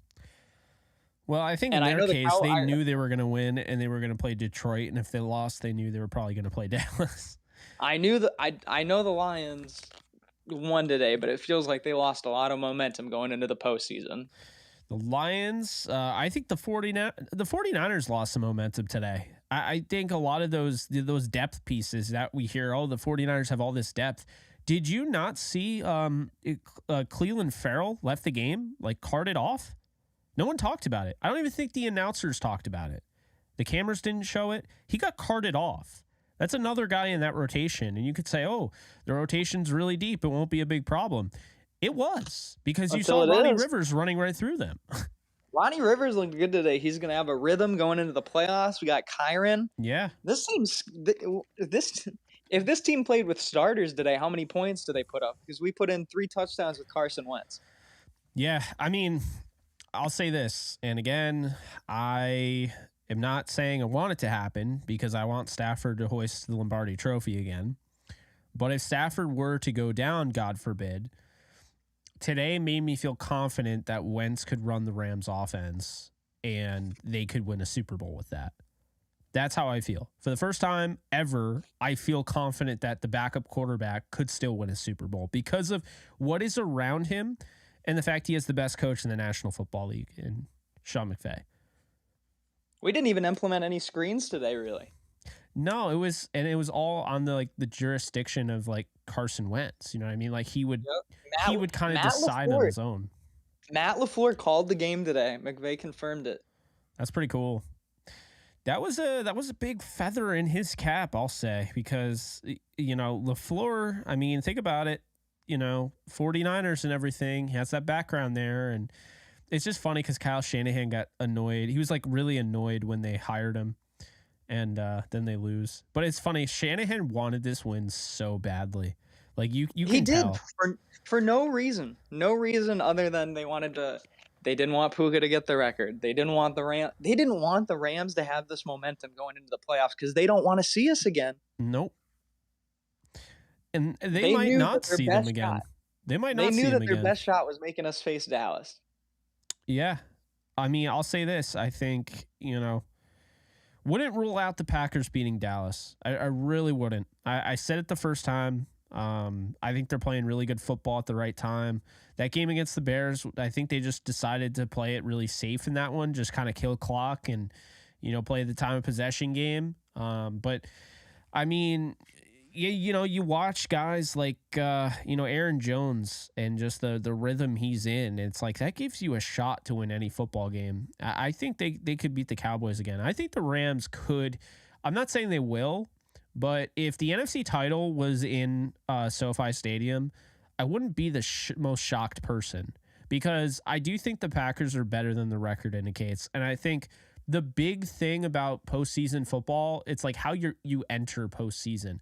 The Eagles right now might escape a game against the Tampa Bay Buccaneers because it's Tampa, but they're in only reality, 1.5 point favorites. Yeah, but in reality, they're in a really bad spot. Really bad spot. I mean, I don't think Philly has a chance of getting to the NFC title game. I just don't. Nah, they look like a completely different team than they looked like when we played them. And that stuff doesn't change. You don't just go into the playoffs and it magically goes away. Like everyone just says oh, well, the Rams, they struggled. No, but the Rams had that 3-game losing streak in November. They had already fixed themselves by December and January. You have to actually fix yourself.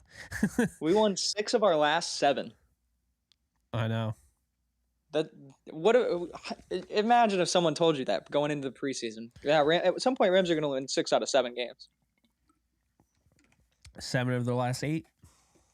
Wow, look at this team. Crazy. I know. With no future, no picks, no cap space. This team gets 10 wins in the 6th seed. We didn't even. It's not like we barely scraped into the playoffs. We're the 6th seed. We clinched last week. Yeah. We're not squeaking by praying for another team. No, Seattle. I can't tell you how happy I am Seattle lost. Well, they won, but did you see what the Seahawks players did? No, what happened? Oh, everyone in chat's going to love this if you haven't heard. After their win in Arizona, they had cigars in the locker room. No way. They look it up. They had cigars and they were smoking cigars in the locker room after their win in Arizona.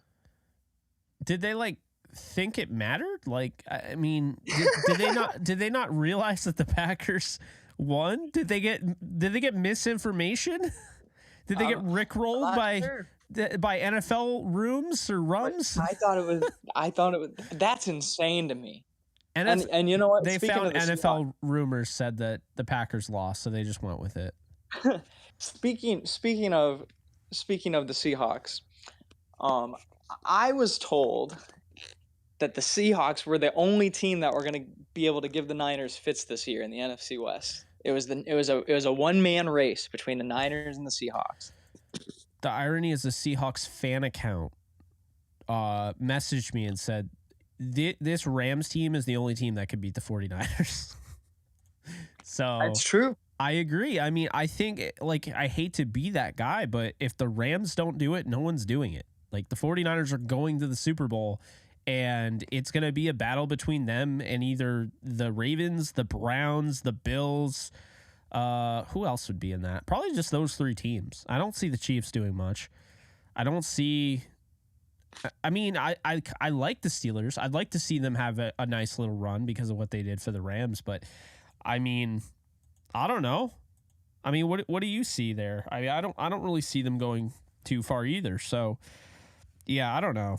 But the only team I see going far are the Los Angeles Rams. I do see them going far. I don't know what far I'm means, so glad. but I'm honestly really happy for Bobby Wagner. I'm glad he got to go out there to a different team and get a chance to compete. Oof. I'm glad he left us to go to a real contender. Oh, man. All right. Well, Scoot, I have about 1,000 people to talk to now, so I get you. Do have to let you go, but I appreciate you, and I'll touch base with you next week, hopefully after a Rams postseason win. Rams by 20. Puka's offensive rookie of the year. Kobe's defensive rookie of the year. Sean McVay is the coach of the year. Go Rams. Always a pleasure having him on. All right, let's bring on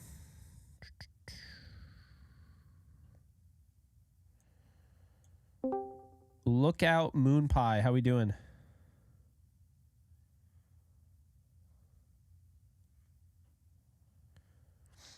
You there?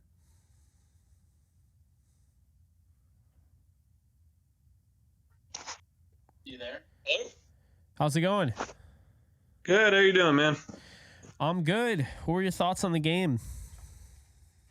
Honestly, it was a lot of fun, but I can also say it's probably the game I've paid attention to the least this season. Once Puka broke the record, like, my mind kind of shut off, and I still watched the rest of the game, and it was great to get the win.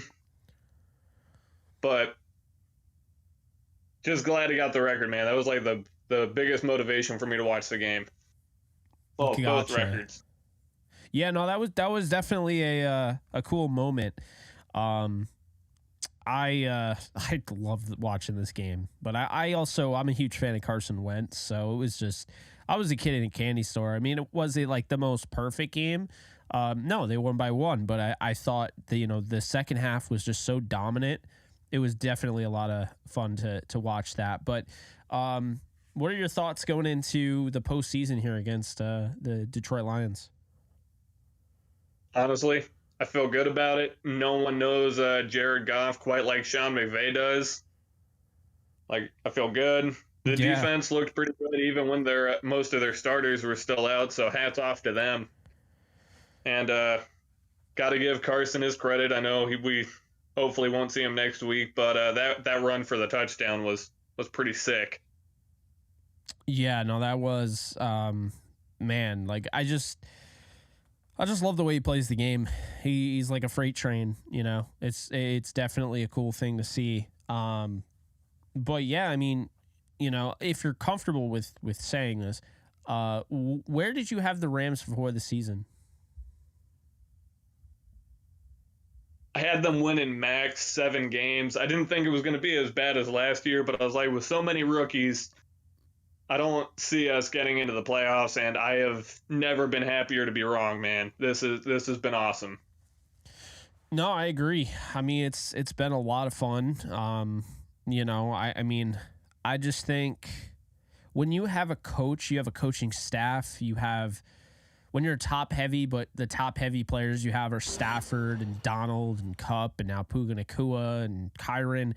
I just think you're in such a good shape, to really, in a game where it really comes down to 2 to 3, maybe 4 different plays.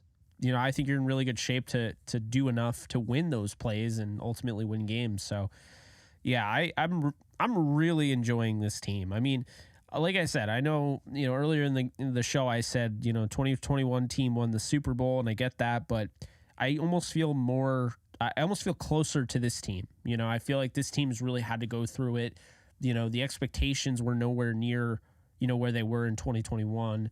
And some people say they made it easy, but I think, whether it made it easy or not, I mean, just no one believing in you and then doing this, just very impressed.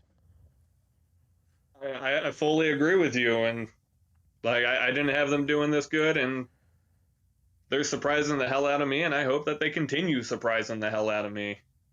Yeah. But while you brought up Puka, I know this man's about to be snubbed for Offensive Rookie of the Year, and sadly, it just pisses me off how quarterback centric everything is nowadays. Yeah, it is really frustrating. Unless your name is Matt Stafford, I feel like that man gets discounted so often. Oh, well, that too. It does feel that way. It definitely feels that way. But yeah, man. Well, hey, I appreciate you hopping in. Definitely be sure to do that next week after the playoff game if you can, and we'll talk about hopefully another win. Yeah, we'll do, dude. Just wanted to get quick thoughts in. Hope you have a good rest of your night, man. Absolutely. You as well. Take care. You as well. Appreciate it. All right, guys. So, Marty, thank you for becoming a member. Appreciate you. Fernando, thank you for the 4. It looks like you did it twice. So happy, big momentum for Rams. All wins matter. Totally agree. Looks like B-Wags wants to come back to LA. Okay, let's bring on Lukey, who I don't believe has been on. So Lukey is making the debut here. How's it going, Lukey?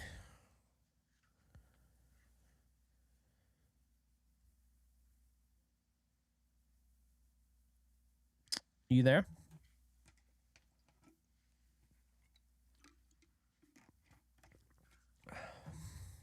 Hello?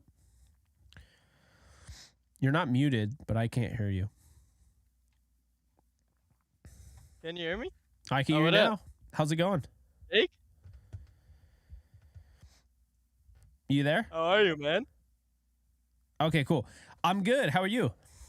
Oh, I'm great. I mean, what a win today, huh?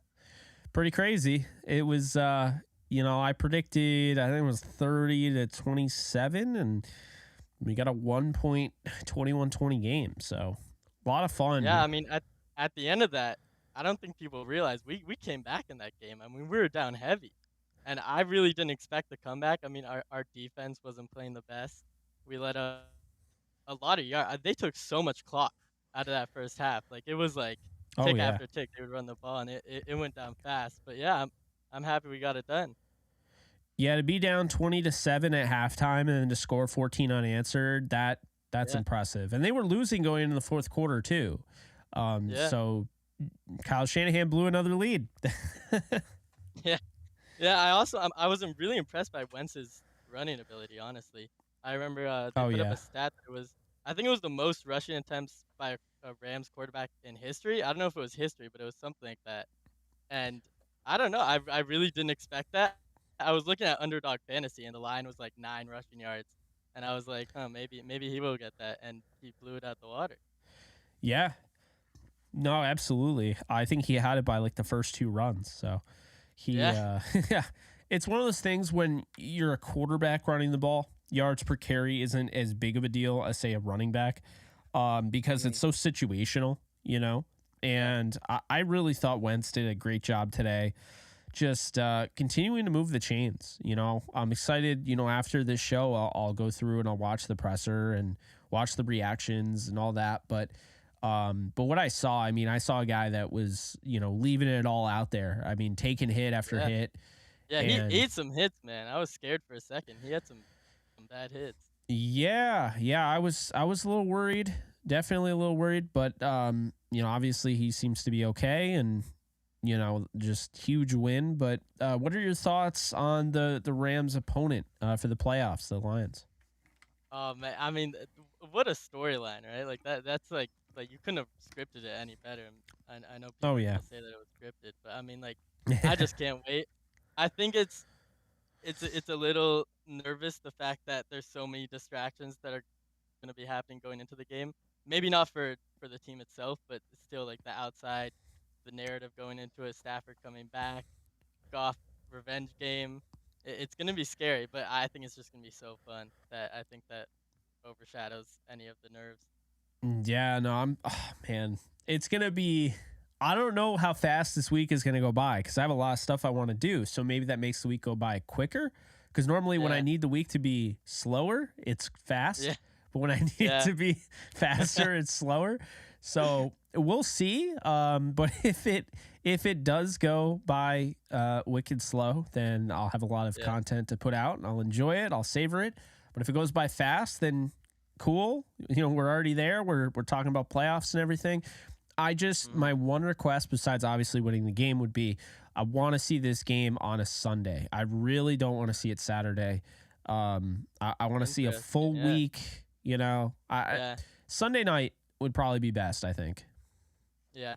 No, I agree with you. I mean, I can't wait. The fact that, I mean, I started following you sort of the tail end of last season. And you've been here for a while then. Yeah, and the fact that now you get to do content that's playoff focused instead of just, let's look to next year, who are we going to sign, what changes are going to be made. Exactly. We're in this thing. We actually have a shot to do something. And I think that's fun for the whole community. And also for you, I really can't wait.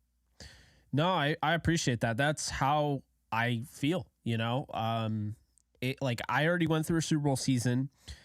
So on YouTube, I started towards the tail end of the 2020 season.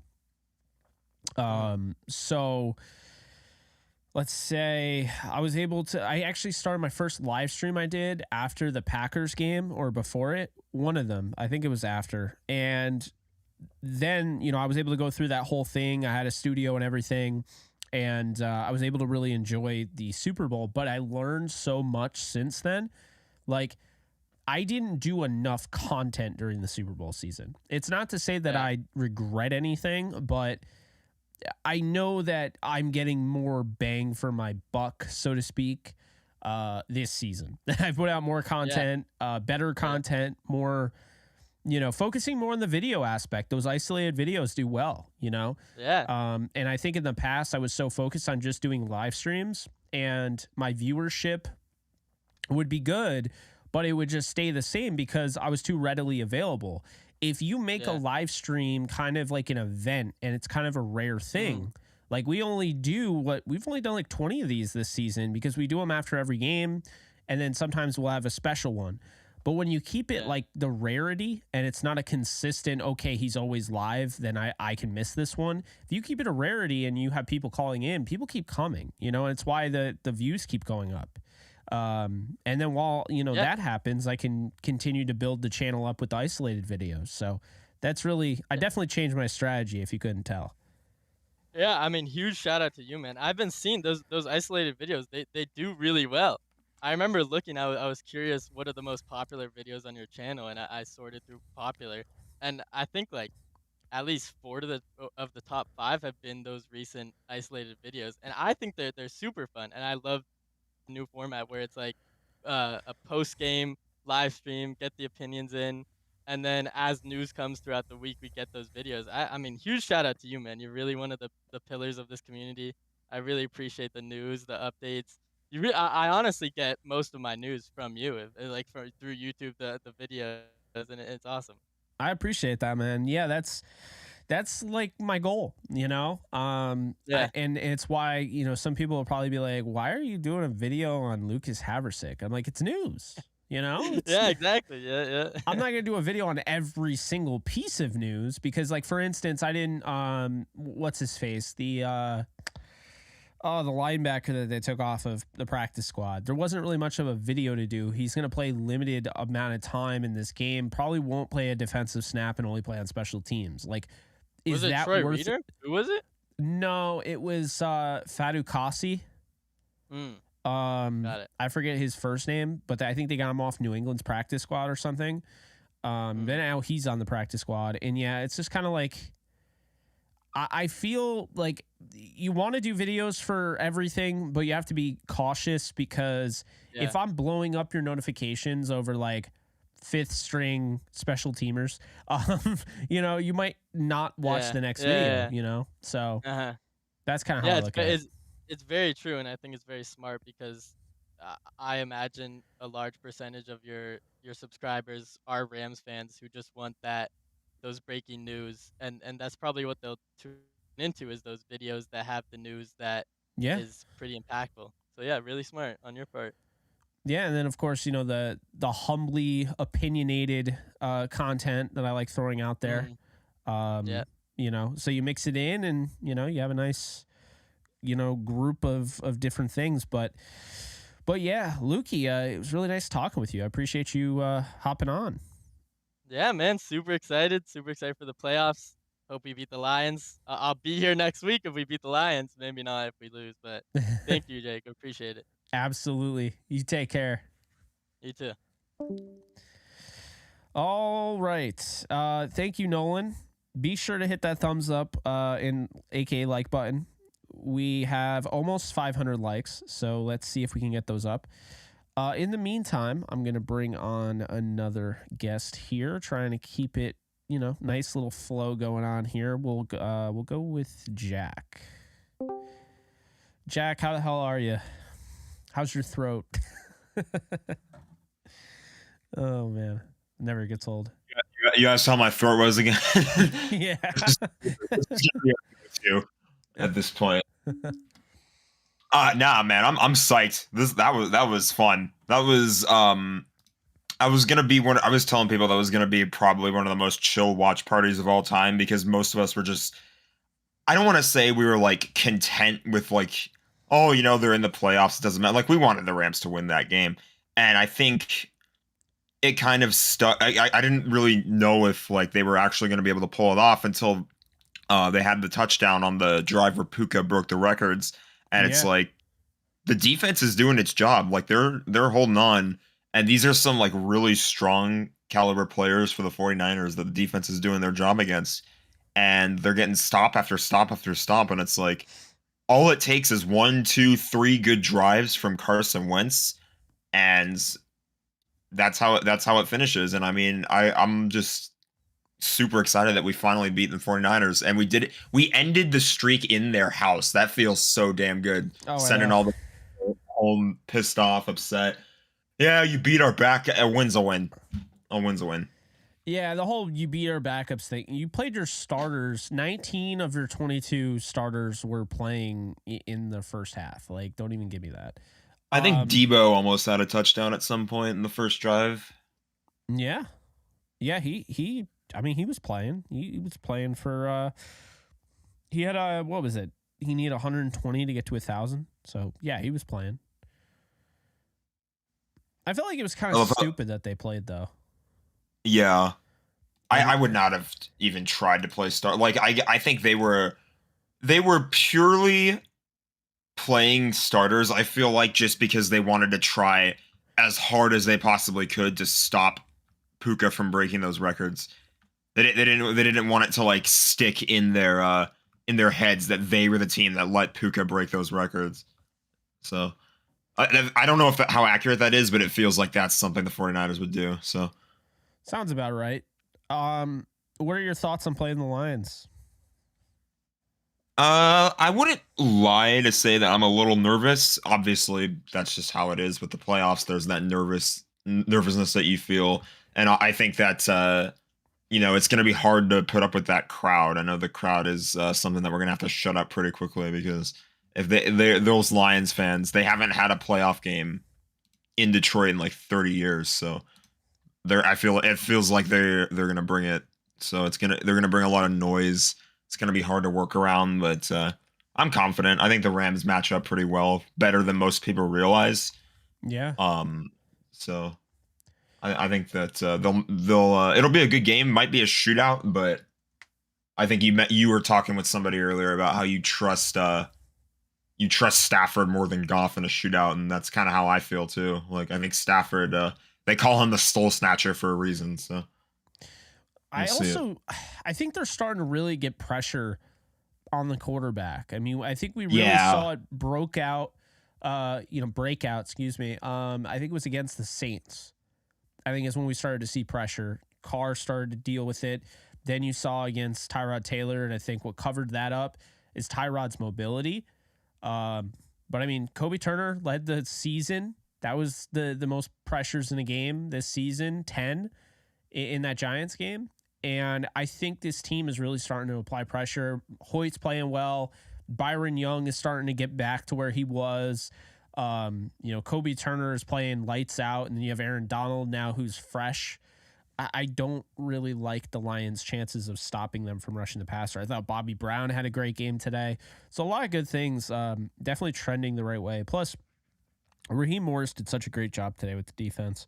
I understand it wasn't the great start, but at the same time, man, it's just they're bullying you. I mean, no Aaron Donald up front, no Ernest Jones. Those are two key and critical players to stop the run, and they just kept running it down your throat. And then if you needed any more confirmation that Byron Young and Kobe Turner are dogs, look no further than this game. They both balled out today. I thought they played insane. And especially without Aaron Donald, without Ernest Jones, like you just said, they're still out there making plays. It's like this is a good, O-line that they were going up against too. They got a lot of depth on that O-line, and it's like they still just like walked all over them. It felt like it was so dominant from them on defense, especially with the second half shutout. Again, not the greatest start, but we've seen a million times. It's not how you start, it's how you finish. And I think the Rams specifically can say that more than anybody else because they've won 3 games this season by 1 point. It's ridiculous. No, it is ridiculous. Last thing I'll ask you before I let you go, just because I have so many people, although that list definitely went down. It was a lot longer. I mean, it happens. I've been live for an hour and 45 minutes. Okay. Yes. Prediction. When are the Rams and Lions going to play? What day and what time? You are going to hate me for saying this. I'm going to say Saturday. I'm going to say we get the Peacock game. I hate it. I feel like that is exactly what the NFL is going to do to us. They did us dirty in 2021 with the Monday night game. They're going to do us dirty this year with the Saturday game. I hate it. I hate that I'm putting it out into the universe. I wish it wouldn't happen, but it's almost 100% settled in my mind that they're giving us that Saturday Peacock game. And I don't want it. I don't like that idea at all, but it just feels like that's something that would be consistent with what the NFL likes to give us. So, it is what it is, I guess. It is what it is, I guess. Is definitely right. But hey, man, appreciate you hopping on, and no problem. We're getting closer to what. So we'll see. I almost went live last night. Decided to watch Reservoir Dogs instead. Great movie, by the way. Highly recommended. But yeah, I'm getting closer. I don't know. My issue is I don't know how much I will want to play Call of Duty right away. Because the game, I don't know. It just hasn't really done it for me since I've put it on a little bit. So yeah, I'll keep you posted. I took a break from it too. I totally feel that, but yeah, I'm not here for just the COD. I'm here for all the content. So no, I appreciate you. But, Yeah, I appreciate you grinding it out though. I love it when I see you go on a Twitter ramble about whatever topic, and then 5 minutes later, Jake Ellenbogen has uploaded whatever. So it's did you hear that, folks? Jack has figured out the pattern. If I'm going on a Twitter rant, I'm most likely, and this is the thing, I am actually at that point where I'll go on a Twitter rant, and I will talk about a topic for probably 4 or 5 tweets in a row. People will be like, what the hell is he talking about? And I'm using those as part of like my notes for when I do my video. Or I've already done my video and I'm advertising my video without you realizing it. So good on you, Jack. He's getting it into our brains. He's learned the mind control. good on you, Jack. Yeah, I've been doing that for a year now, a year and a half. So finally someone pointed it out. That's funny though. But yeah, that's what I do.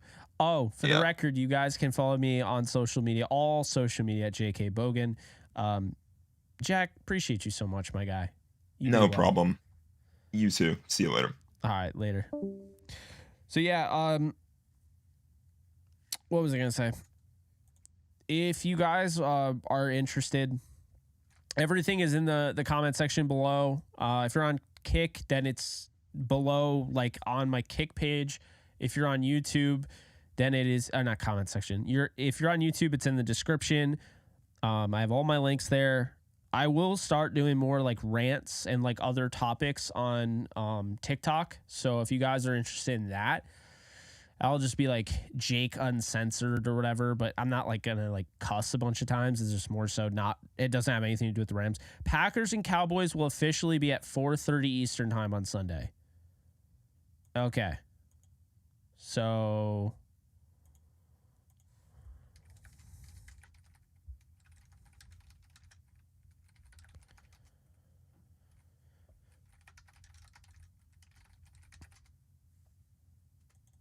let's see. Adam Schefter reports that is the game. Oh boy. There's only one game that came out with the time. So Packers and Cowboys, 4:30 Eastern time on Sunday. That is... I wonder if they're going to come out with all the times soon here.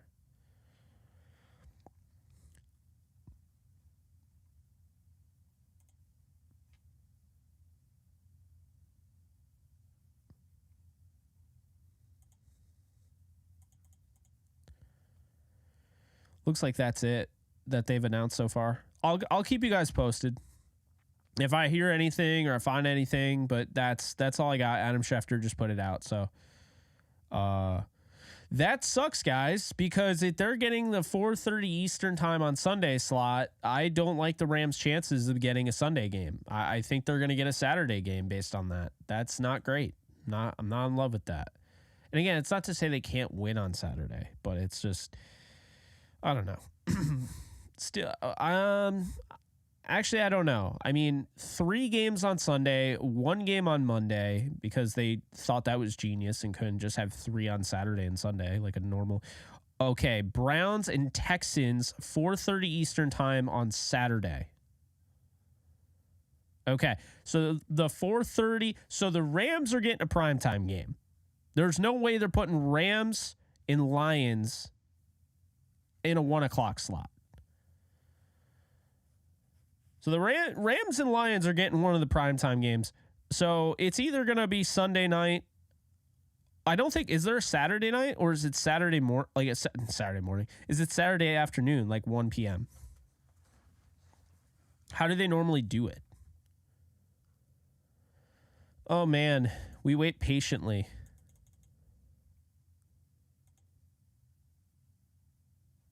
So Browns at Texans, both 4:30 Eastern time slots are taken for Saturday and Sunday. So that means there's only one more Saturday slot. And it's got to be prime time. It's either going to be Saturday afternoon and night. Okay. So yeah, the Rams could very well play on Saturday night. I hope not. I hope they get Sunday night. Now I'm worried. It's going to be Saturday night, isn't it?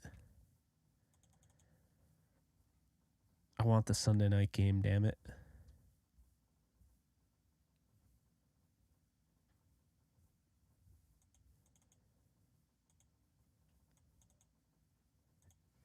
Okay, yeah. I'll keep you guys posted.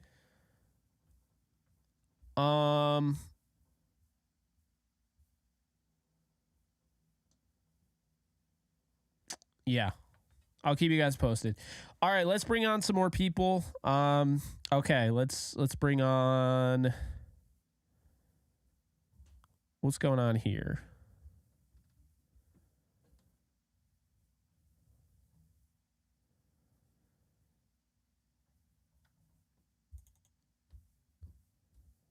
Okay, let's bring on.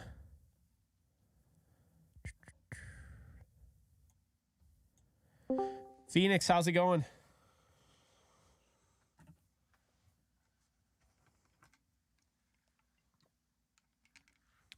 Jake, what's up, man? What's going on? Not much. Just, hosting the show and waiting desperately to find out if the Rams are playing on Sunday night or Saturday night or Monday night. Man, they have to play Sunday night, man. Like, gotta be Sunday night. I want a Sunday night. I want the Adele commercial. I want it all. The same treatment that they gave Brady with going back to freaking Foxborough. Like, I want the same treatment for Stafford going back to Detroit. I want it. I want the commercial and everything. Yes. No Monday night. No Monday night game. That will be the all Eagles right. and Bucks. Okay. Oh man. I'm sitting here like now it's between Saturday night and Sunday night. I hope to God it's not. Put it on Sunday night. Sunday night. I'm thinking that it's gonna be Sunday night. Because it's like everybody wanted this game, so come on. It's like it has to be. Yeah, my God, man. So okay. Yeah. Are they upgrading? Are they updating it on ESPN? No, they have not yet. Okay, so Bucks, Eagles, Monday night, and then 4:30 time slots are done. The time slots are in now. 8:15 on Peacock on Saturday, 8:15 on NBC on Sunday, 1 p.m. is available, and that's it. So there's 3 time slots available. So the Chiefs game, they're probably going to put Mahomes on a freaking Sunday night.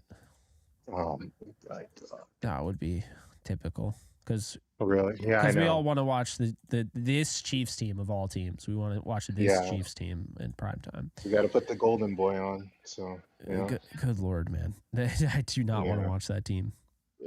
Me either. It's just not. So. I don't know. It's not that fun. But yeah. Who are the Chiefs playing?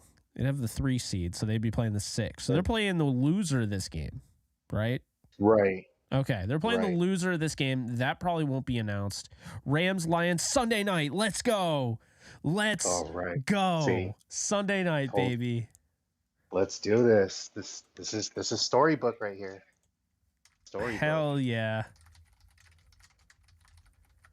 I think everybody in the league wanted this game, from the announcers to all the fans and stuff. It's like we needed this one, Absolutely. Since they were previewing it so long ago, and it's like, come on, you gotta give it to us. So I'm happy about that. It's gonna be a good one. I am stoked about that. Yeah. So hopefully it'll be a good shootout game between Stafford and Goff, I'll say this because we've been focusing so much on the time frame. I want to get your thoughts. What were your thoughts in this game? This game was fun. I understand a lot of people were like, there's not really much to play for. I completely disagreed, but respect the opinion nonetheless. How did you feel about this game, Phoenix? This game was Carson Wentz is a tank. This dude is crazy. He's crazy. Rushing, I'm happy that Puka got the record, and I was getting kind of pissed off and pacing back and forth. I was just just let him catch the ball, just let him have it. But it was good. It was a good game throughout. Whether it was just backups and stuff like that, I'm kind of glad that we broke that that streak of whatever. It's still a meaningful game, because we wanted to hold that 6th seed. I was just afraid, man, it was gonna slip or something. Like towards the end, I thought like Darnold was gonna like pull off like a comeback or some crap. But I'm kind of glad that we forced the fumble, we secured the win, we got the seed. We're seeing Detroit. Everything was aligned perfectly. 10-7, you called it. And Jake, you need to buy a lotto ticket, man, because you called this like a long time ago. And when that happened, I was like, oh my god, this guy's crazy. He's calling everything from signing like Brett Maher back to 10-7 to. It's like, man, I'm just gonna come to you. Like, what are the Rams gonna do next season? And Yeah. most likely they're gonna do it. Carson Wentz too. Yeah, you called Carson Wentz, and oh man, And Hendo. it's like Hendo, Carson Wentz. Like, man, if we had him during the Green Bay game, man. Oh. I'm glad everyone saw that though. Like, so Yeah, everyone no. saw that. Like, I wasn't just blowing smoke. I mean, it's legit. If Carson Wentz starts that game against the Packers, the Rams are 11-6. If Carson Wentz fills in for Matthew Stafford in that Cowboys game, might have been a little interesting, but it doesn't change the game. It absolutely changes the game when you go from Brett Rippon to a whole game for then going to Carson Wentz in a game where they lost 20-3, that they were neck and neck throughout the whole game despite no quarterback play whatsoever. Defense was balling out at freaking Lambeau Field, and then they just the levee broke because you can only do so many 3-and-outs before your defense just completely falls apart. Exactly. Yeah. That's really what it comes down to. Yeah, no, exactly. And it's like, man, if we just had him, like and it's like, I know Stetson Bennett had his issues and stuff like that, best wishes to him, and I hope everything's okay with him. Yeah. But it's like the front office kind of dropped the ball on that. And it's like, they're kind of to blame for all this, like, because we could have potentially like won just those 2 games alone. We probably could have won. Well, we would have won the Packers game, but the Dallas one, that would have been interesting, like you said. But oh yeah, definitely. That could have been 2 potential wins, and the scheduling or like our record would have been like, we wouldn't have to like stress so much towards the end. And there was one take that you did, and I caught it, and it was funny because I was talking to a friend of mine. It was the Justin Fields take where you were saying that you wouldn't like. I think you were like saying that you wouldn't mind having him if like Chicago cuts him or something like that. And it was like because all the points you were making, I was like, exactly, like that's what I was thinking too. Like, I wouldn't mind having like Justin Fields in this offense, but at the time, like when you like put it out there, I just thought that was like kind of crazy, like how you're calling all this stuff, and it's like you need to buy a lotto ticket, man. You need to go like right now and buy one because your stuff is like spot on. It's crazy. I mean, I appreciate that. I do miss quite a bit, but. Yeah, it's been, we'll say it's been a fun season. Yeah. And like I was saying earlier, like I look at this team differently. I feel closer to this team than I did the Super Bowl team, and it doesn't take anything away from that Super Bowl team. I love that team, but it's just that team, I knew when they got Stafford, they were winning the Super Bowl. This team, I heard all off season that they were bad. So I didn't buy into that. But just the fact that everyone was like, this team is trash, this team is bad, this team is tanking. And I was just like, no, they're going to be a 10-win ball club. And they, and at one point I was like, they might win 11 games. But then I went back down to 10. And I'm glad I did. I mean, I think really what it comes down to with the Rams is that this is a team that, people were really, the people that like, predicted them to lose however many games, those are the people that wanted to be right. Like they were hoping. I think it was more so a hope that like, okay, we're finally done with that F them picks era, and we're going to see that just the Rams can't get it done without having to trade for stars. It'll only be a matter of time before they have to go out and get a bunch of stars. And the Rams, they were like, no, we're going to pay off all the credit card debt and we're going to work our way back up without it. And that's what they're doing. I mean, $75 million spent on guys that aren't on the roster. And that's impressive. They've done it before. They spent a lot of money on like Jared Goff and Todd Gurley. Like, they've spent money on guys. Brandon Cooks, when you trade guys, you still have dead money.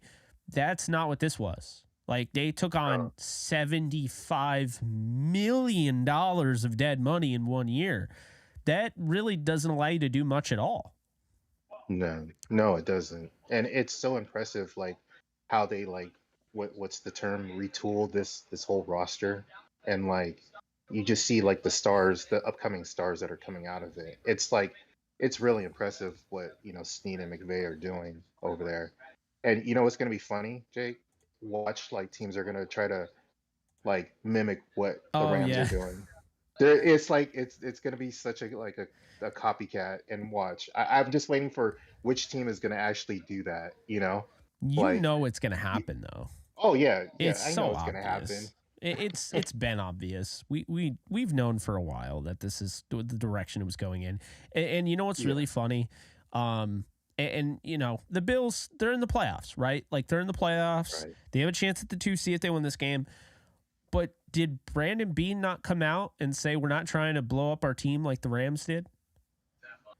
Yeah, well, I remember hearing that. If the Bills lose this game, they lost more games on the road than the Rams, and they would have the same record.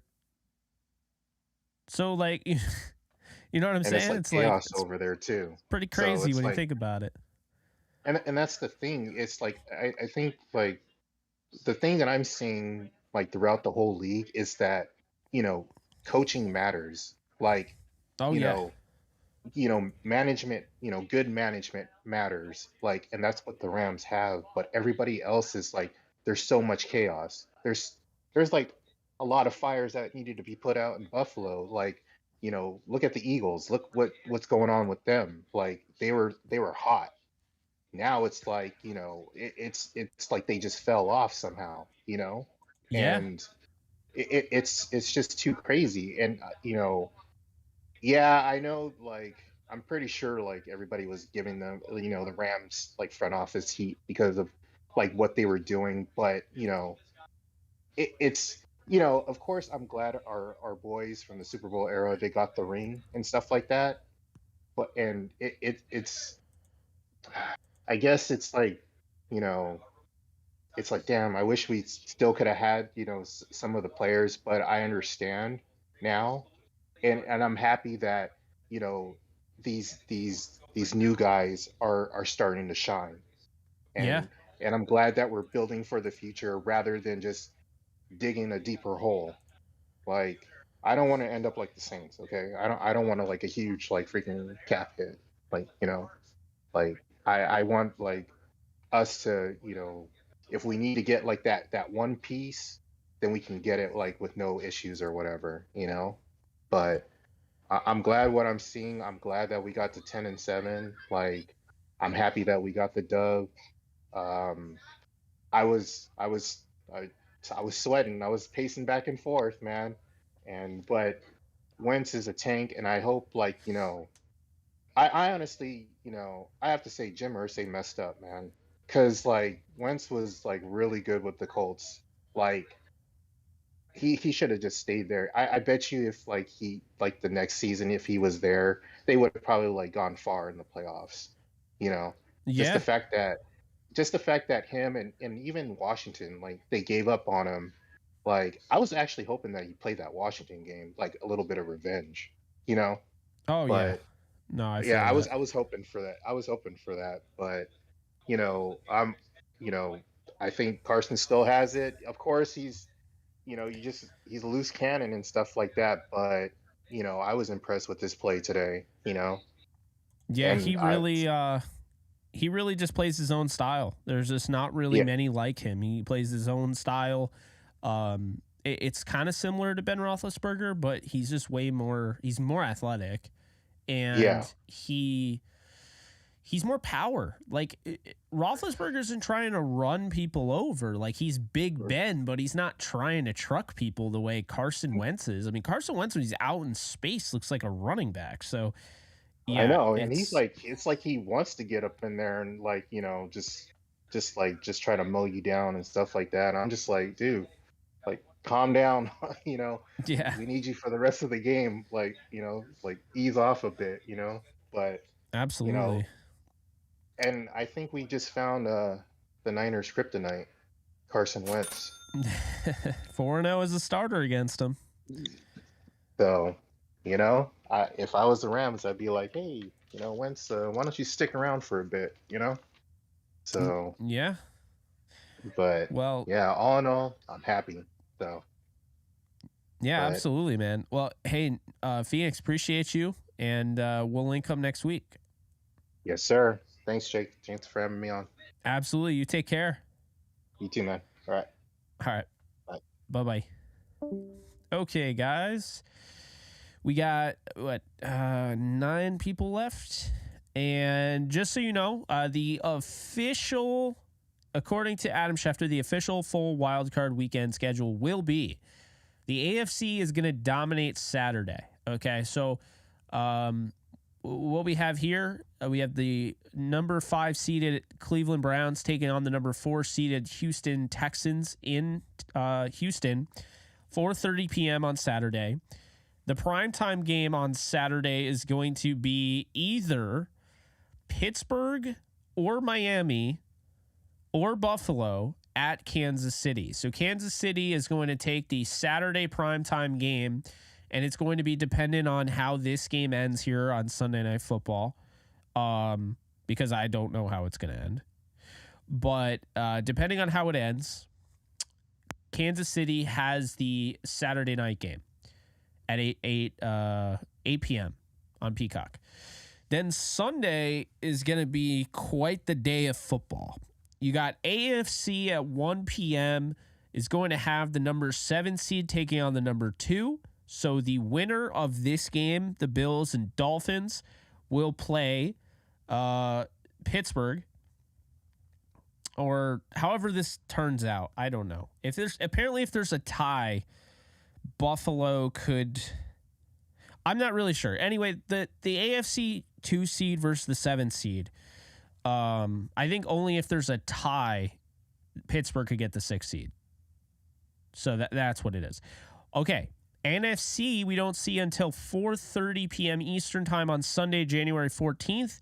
The Green Bay Packers, number 7 seed, take on the number 2 seeded Dallas Cowboys in Dallas at 4:30 p.m. And then NFC at 8 p.m. is the Rams, number 6 Rams, taking on the number 3 Detroit Lions in Detroit. That's 8 p.m. Eastern time on Sunday, January 14th. And Monday, January 15th, we got NFC 8 p.m. game. This is the Monday Night Football wild card game that I can't stand. Philadelphia is going to take on Tampa Bay. The winner or loser of this game doesn't matter. They would be on a short week anyway. So the winner of this game, it does matter. They would play whoever they play next week on a short week. So that's how that's going to work. Quick predictions before I move on to the next caller here. I'm going to go with damn, Houston's a tough one. I'm going to stick with Cleveland here. I think Joe Flacco's going to go into Houston, win that game. I'll take the Cleveland Browns over Houston. I'll take, if the 3rd seed, if Kansas City ends up playing Miami, I'll take Miami, I believe. No, Kansas City's probably going to win. I'm not very high on them, but they'll probably win unless they get Buffalo. Then Sunday, I'm going to take the Bills. I think the Bills end up winning this game, by the way. I'm going to take the Bills to beat the Steelers. I'm going to take the 7th-seeded Green Bay Packers to upset Dallas. I like the way they're playing right now. I think the Packers upset Dallas, and I think the Rams upset Detroit. And I think the Eagles are going to sneak by and win a game against Tampa. So next week, if that does happen, the 49ers would play the Packers, and the Rams would play the Philadelphia Eagles or the Tampa Bay Buccaneers. But in this case, I think the Philadelphia Eagles. They would go to Philly to play the Eagles. If they won that game and the 49ers lost to Green Bay, the NFC title game would be in LA versus the Green Bay Packers. But I actually do have Green Bay beating Dallas. I have a really weird feeling about that game. That matchup is not a good one for Dallas. Wouldn't be surprised if Dallas won. They're undefeated at home. Good football team at home, but wouldn't be surprised if they lost that game to Green Bay, and I'm going to go with Green Bay. So that's how I have it. Rams, Packers, Eagles, and I might switch that to Tampa as the week goes on. But Rams, Packers, Eagles, Bills, Chiefs, and Cleveland Browns. But I think every single one of these games is up in the air. I don't think there's a gimme. Isn't that great? I mean, we legitimately have like a playoff round where I don't think there's one gimme game. You could say Pittsburgh will have a hard time, but Pittsburgh's been winning close games. Pittsburgh has kept things close. They've won games they shouldn't win. That's what they do. They just stick around. That works. That plays into your favor in the postseason. So will be interesting. Can't wait for that. Very excited. And oh man. Let's get another person in here. Got to speed this up because I don't want to be on here for 3 hours. Although we know how that goes. I say I don't want to be on here for 3 hours, then I'm on here for 3 hours. It's just the way it is. Okay, let's go with P Train. P Train, how's it going?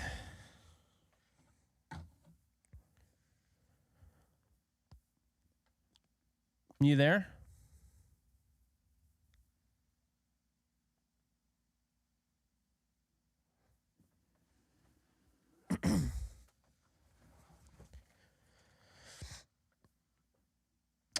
I guess not. All right. I will come back to you, P-Train. Okay, let's go with Monty. How's it going?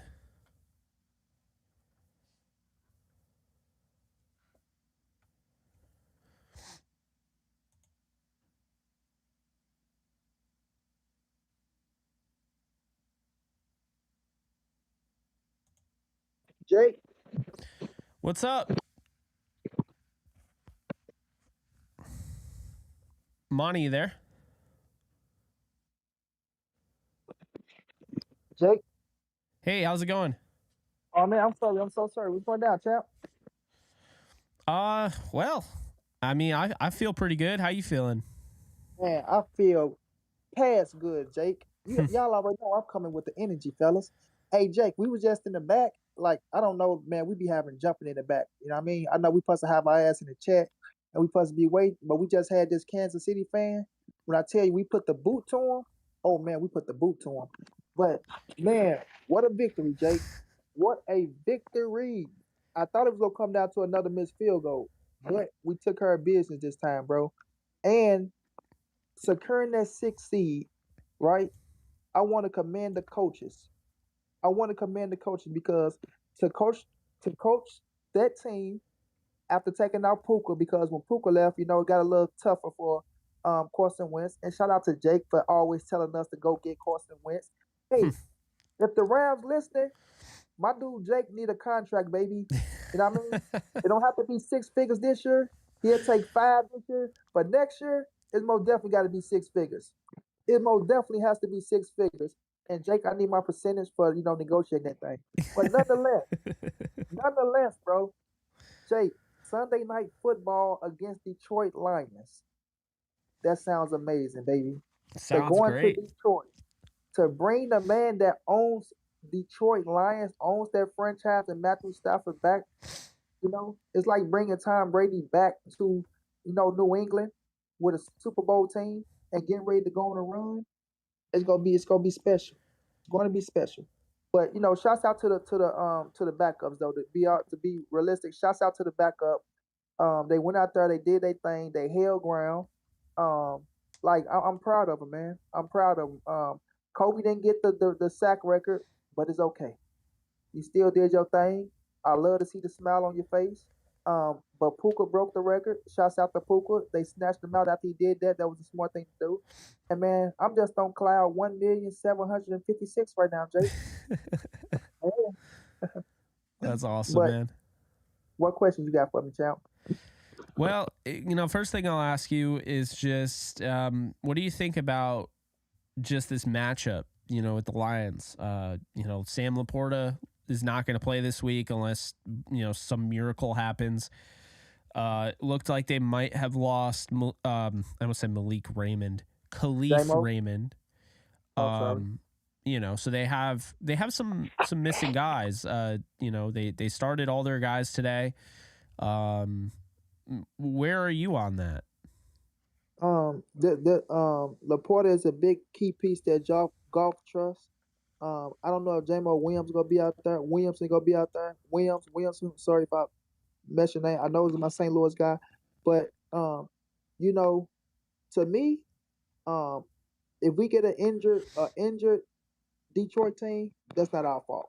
You know what I mean? That's not our fault. Some of them starters don't play. Hey, if it'd be a little bit more easy on us to get to the next round, I'm sorry, fellas. I'll take it. And I don't want to sound like that because I'm a knock on wood because I don't want any of our starters to get hurt or nothing like that. But the universe works how it works. You know what I mean? We can't help that. That's their business. They have to try to, plug people in to fit that position. It's the next man up mentality. Like we got the next man up mentality. When our starters went down, we had to get our next man's up. It just so happened we had a Puka Nakua. They don't have no Pukas over there. So hey, they had to deal with what's coming in town, and they got to figure it out, and they better figure it out fast. You know what I mean? I'm not sorry about it. I'm not gonna be like, oh man, I hate they ain't got Laporta or they don't have so and so. Hey, that's on y'all right now. You know what I mean? From here on out, it's strictly war, and we coming to stand on business, and we coming to chop their heads off, Jake. We coming to chop their heads off. Oh man. I gotta ask because I felt a certain way after watching this game. Obviously, being a big Wentz fan, but just in general, I feel so confident that this team could still run. The engine still runs, even if Stafford were, God forbid, to go down. Where are you on Carson Wentz? Because currently, I think this is the best backup quarterback I've ever seen the Rams have. Carson Wentz is still a starter in the league right now. I say that because him being up there in age, he's not like he's a seasoned veteran to where you put a good offensive line in front of him, you put great skilled players around him, and he's going to do what Joe Flacco's doing with the Cleveland Browns. You know what I mean? Like it's like riding a bicycle to them, right? And they are hungry for the opportunity. You know what I mean? They're hungry for the opportunity. Look at the boy in Tampa right now. What we did with him. Now he's over there taking them boys to the playoffs. You bet how on Carson Wentz. I bet how on Carson Wentz. He's a Super Bowl caliber quarterback. Even though he didn't win it, we know Nick Foles won it, but he got the Eagles to the Super Bowl before he got hurt. So when you look at his style, bro, he wasn't a top quarterback and was talked about, for a while. And then he's a winner. Carson Wentz, all he did was win. He's a winner. So his mentality, the way he carry himself, he's not afraid of the moment. You understand? So when you can plug somebody in that's not afraid of the moment and that want the moment, somebody like a Wentz, he's going to show up for sure. Look at the pass he threw to Puka. And this man haven't threw a pass in how long, Jake? Look at how he put that thing on the money for over Puka. a year. Over a year. And he went in there and put that thing on the money, and he was still putting it on the money with the players that he had out there. With the running backs, that weren't the starters. Just think if he had the full squad out there. That man, I swear, Jake, ooh, Matthew Stafford, you better watch out. You better watch out. Because you can tell he was hungry. That man went out there running that ball. At the age he's at now, putting his body on the line to show that I want it. And I want to win this game. And you were saying it. He's built for a big game. He owned the 49ers. Nobody can take that away from him. 4-0 against the 49ers. You know what I mean? So I salute him to take his first start, to go out there on the road and to not just win, but he had to come back and win. Jake, he was poised out there, baby. He wasn't rattled. He wasn't shook. He knew what he had to do. That's why I say, shouts out to the coaching staff. They coached a hell of a game coming back from being down like that. And man, where he was putting that ball, especially the one play he threw where he drilled that thing in there. Like I say, man, yeah, yeah, he can make the engine go. He for sure can make the engine go. But it's Matthew Stafford team. But hey, keep Carson Wentz on the squad. I'm hoping they'll pay him. I do think he ends up going somewhere and starts, but hey, good for him. You know, just because like Baker Mayfield. Yeah, I mean, I'm a fan of his. By the way, I could maybe do a video on this if it's worth it, but I did read that Baker Mayfield, that compensatory pick, went up to a 5th rounder because he finished in the top 5 passing touchdowns. So so the Rams just got, instead of, I think it was the 7th rounder, they got a 5th rounder. Might have been a 6th rounder, but they now have a 5th round compensatory pick coming back for Baker Mayfield. So good stuff. A blessing. Look what type of talent we get in the 5th round as well. I'm gonna tell you like this, because the content creator, whenever something pop up in your head, don't never doubt yourself. Make that video, my brother, because your content is, man, it's amazing. It's right up there with the best of the best. You know what I mean? You are great at what you do. Your consistency is on point. The way you carry yourself and the way you articulate the information to the people, they love it, my brother. They, like I say, and I'm just gonna be realistic, right? Because I go back and I watch people. You know, I'm not gonna say the show that I went back to because I still like them. I watch them, but they had us at 3-6. We was done for with them. They was talking about draft picks. They weren't uplifting the people, and I hate that because it's like, oh, you want to talk about draft picks? We got 8 more games to go. 8. Yeah. That's a long way. Why would you tell? Why are we talking about draft picks in the end of the season? Like that's like, my brother. We don't want to go through that whole. Like that's 8 weeks. That's 8 weeks. That's a long time. That's 7 days in a week. 7 times 8. Y'all do the math. And how many days is that? We don't want to go through all them days talking about draft picks and the draft ain't till June. You know what I mean? It's like, come on, yo. Give us up. Even if we don't make it, still uplift us and give us some type of hope. With Jake, we got hope. And like I said last time, it ain't just, oh, I'm just going to say this because I want to keep you guys around. No, this man really believes. He really believes. And that's what Dion was trying to have them kids to buy into. Like, you really have to believe. You know what I mean? And you had all us believing, Jake, to the ones who wasn't believing. Like, we had some doubters in the chat, but they believe now. And they giving you your just due now. You know what I mean? And I can respect every man and every woman that come back and get Jake his just due. Because it was a lot of y'all talking about we was done, we were scrapped up, and it was over. You know what I mean? But we love you because you're Ramley. But get Jake his just due because he's kept you uplifted. He kept you coming back here, and look where we at now. You know what I mean? So that's just the truth of the matter. No, I appreciate that, Monty. Yeah, you know, just when you have the experience, you like, experience is great because you get to learn, and I feel like I've learned so much from mistakes I've made and things like that, and I've been able to kind of, like, this season especially, I feel like it all kind of came together for me, like channeling it, and it's why our, you know, most growth and, you know, all the numbers are up. We'll just say that everything's pretty good over here. So, you know, that's because of, like, what you just said. You know, like, I've gotten to that point where I feel like I'm just in kind of this rhythm. But I wouldn't be here without people watching. So it's really cool that people take time out of their busy schedules to just watch me talk. And the thing is, I changed, like, if you watch my videos back in the day, have better quality. Like, they're in 4K. Yeah. But they took way longer to edit. They took way longer to make. Now I feel like I can make more high quality content based on the content that I'm providing inside, you know, like my analysis and everything. So I actually spend more time on the analysis than I do the editing. That's really what it comes down to. Yeah, it's because you're comfortable. Like, you found, it's all about finding you, and you found yourself, Jake. You know what I mean? And now that you found Jake and you know what you want to do, you know what you want to talk about, you built your establishment. This is your establishment that you got going on now. You built your establishment. You know what I mean? And you got this thing up and running, and it's a beautiful establishment, my brother.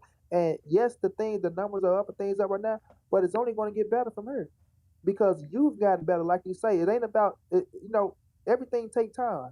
You know what I mean? And as you was going through, you was grinding, and but you was getting more comfortable with what you're doing. But now it's just like riding a bike to you now. Now you Yeah. can wake up, you can drop a video, you can make a video on your sleep if you want to because you're that good now. Like it's not bragging or boasting, but this what hard work pays off. You know what I mean? People don't know how many hours you put in. You know what I mean? Or what you do to get to where you at. You know what I mean? And it's not easy being a content creator or building a channel, my brother.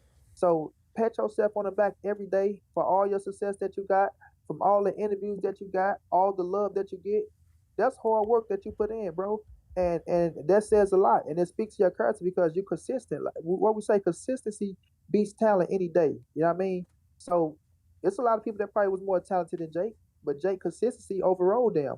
And now with the consistency, you become more talented at what you do. So like I said, it's only going to get better from here, bro. And like I said, people not just here to just be here. People are here because you make them believe and you make them feel good, and it's a family environment. You know what I mean? It's like we was in the back and the guy was back there like, man, I love this, bro. It's like we family. I said, yeah, we is family. So you bringing people together, bro, for just this little minute of time, because everybody go through things in life, and when we all hang up off of Jake, some people might be doing worse than the next or going through hard times, but for this period of time of being on here with Jake and talking about this Rams, you're not worrying about nothing. You know what I mean? And that's what sports do, bro. It brings us all together. You know what I mean? So it's a beautiful thing, my brother. It's most definitely a beautiful thing.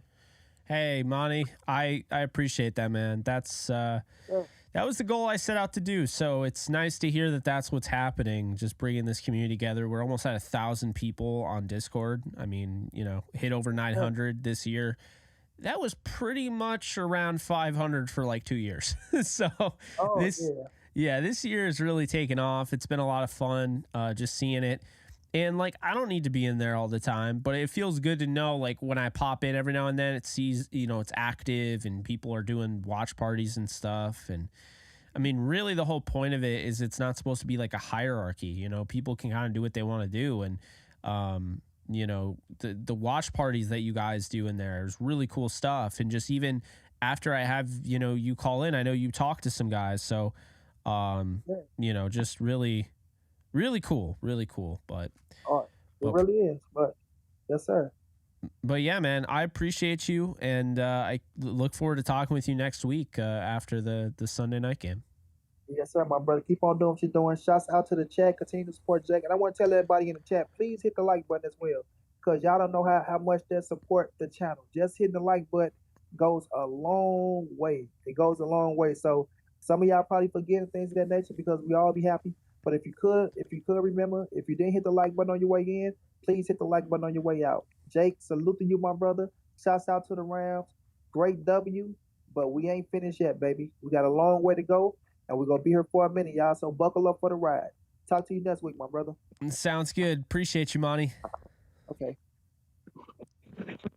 All right. That was fun. A-Dog, thank you so much for the 5. Jake, do you think McVay should sub Wentz in from time to time to run quarterback draws like the Saints do with their quarterback?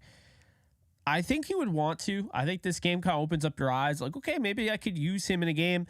I think you just got to be mindful of the fact that he is your backup quarterback. And if you get him hurt on a meaningless third down, that's not great. Because now you're stuck with Jester Wynn as your backup. I think the risk just outweighs the reward. So I think that's really the issue. But I will say Carson Wentz can throw it. If you had him lined up as a quarterback, or you lined up as a receiver, and then you threw a double pass, be hard to stop that, wouldn't it? Anyway, okay, cool. It looks like P-Train's good to go. How's it going, P-Train? You there? Yeah, I'm here. All right, he's here this time. Yeah, my mic was muted. By the time I got it off, you were already on to the next person, so no worries. Yeah, I always do that. Like if it takes a while, I'll just be like, "Oh, I'll just double back to you afterwards." So it's no big deal. You don't like lose your turn entirely or anything like that. Oh man. But yeah, man, what are your thoughts on the game? I was so damn happy to finally beat those stupid 49ers. I hate them. I'm Yeah. with you there. I really can't stand that team. I was yelling and cheering. I was eating a bite of food at the table with the family, running back to the back room, watching a few plays, come running back and eat some more food on a commercial break. Oh yeah. Oh, man. No, that how'd you feel about Carson Wentz's Rams debut as the starter?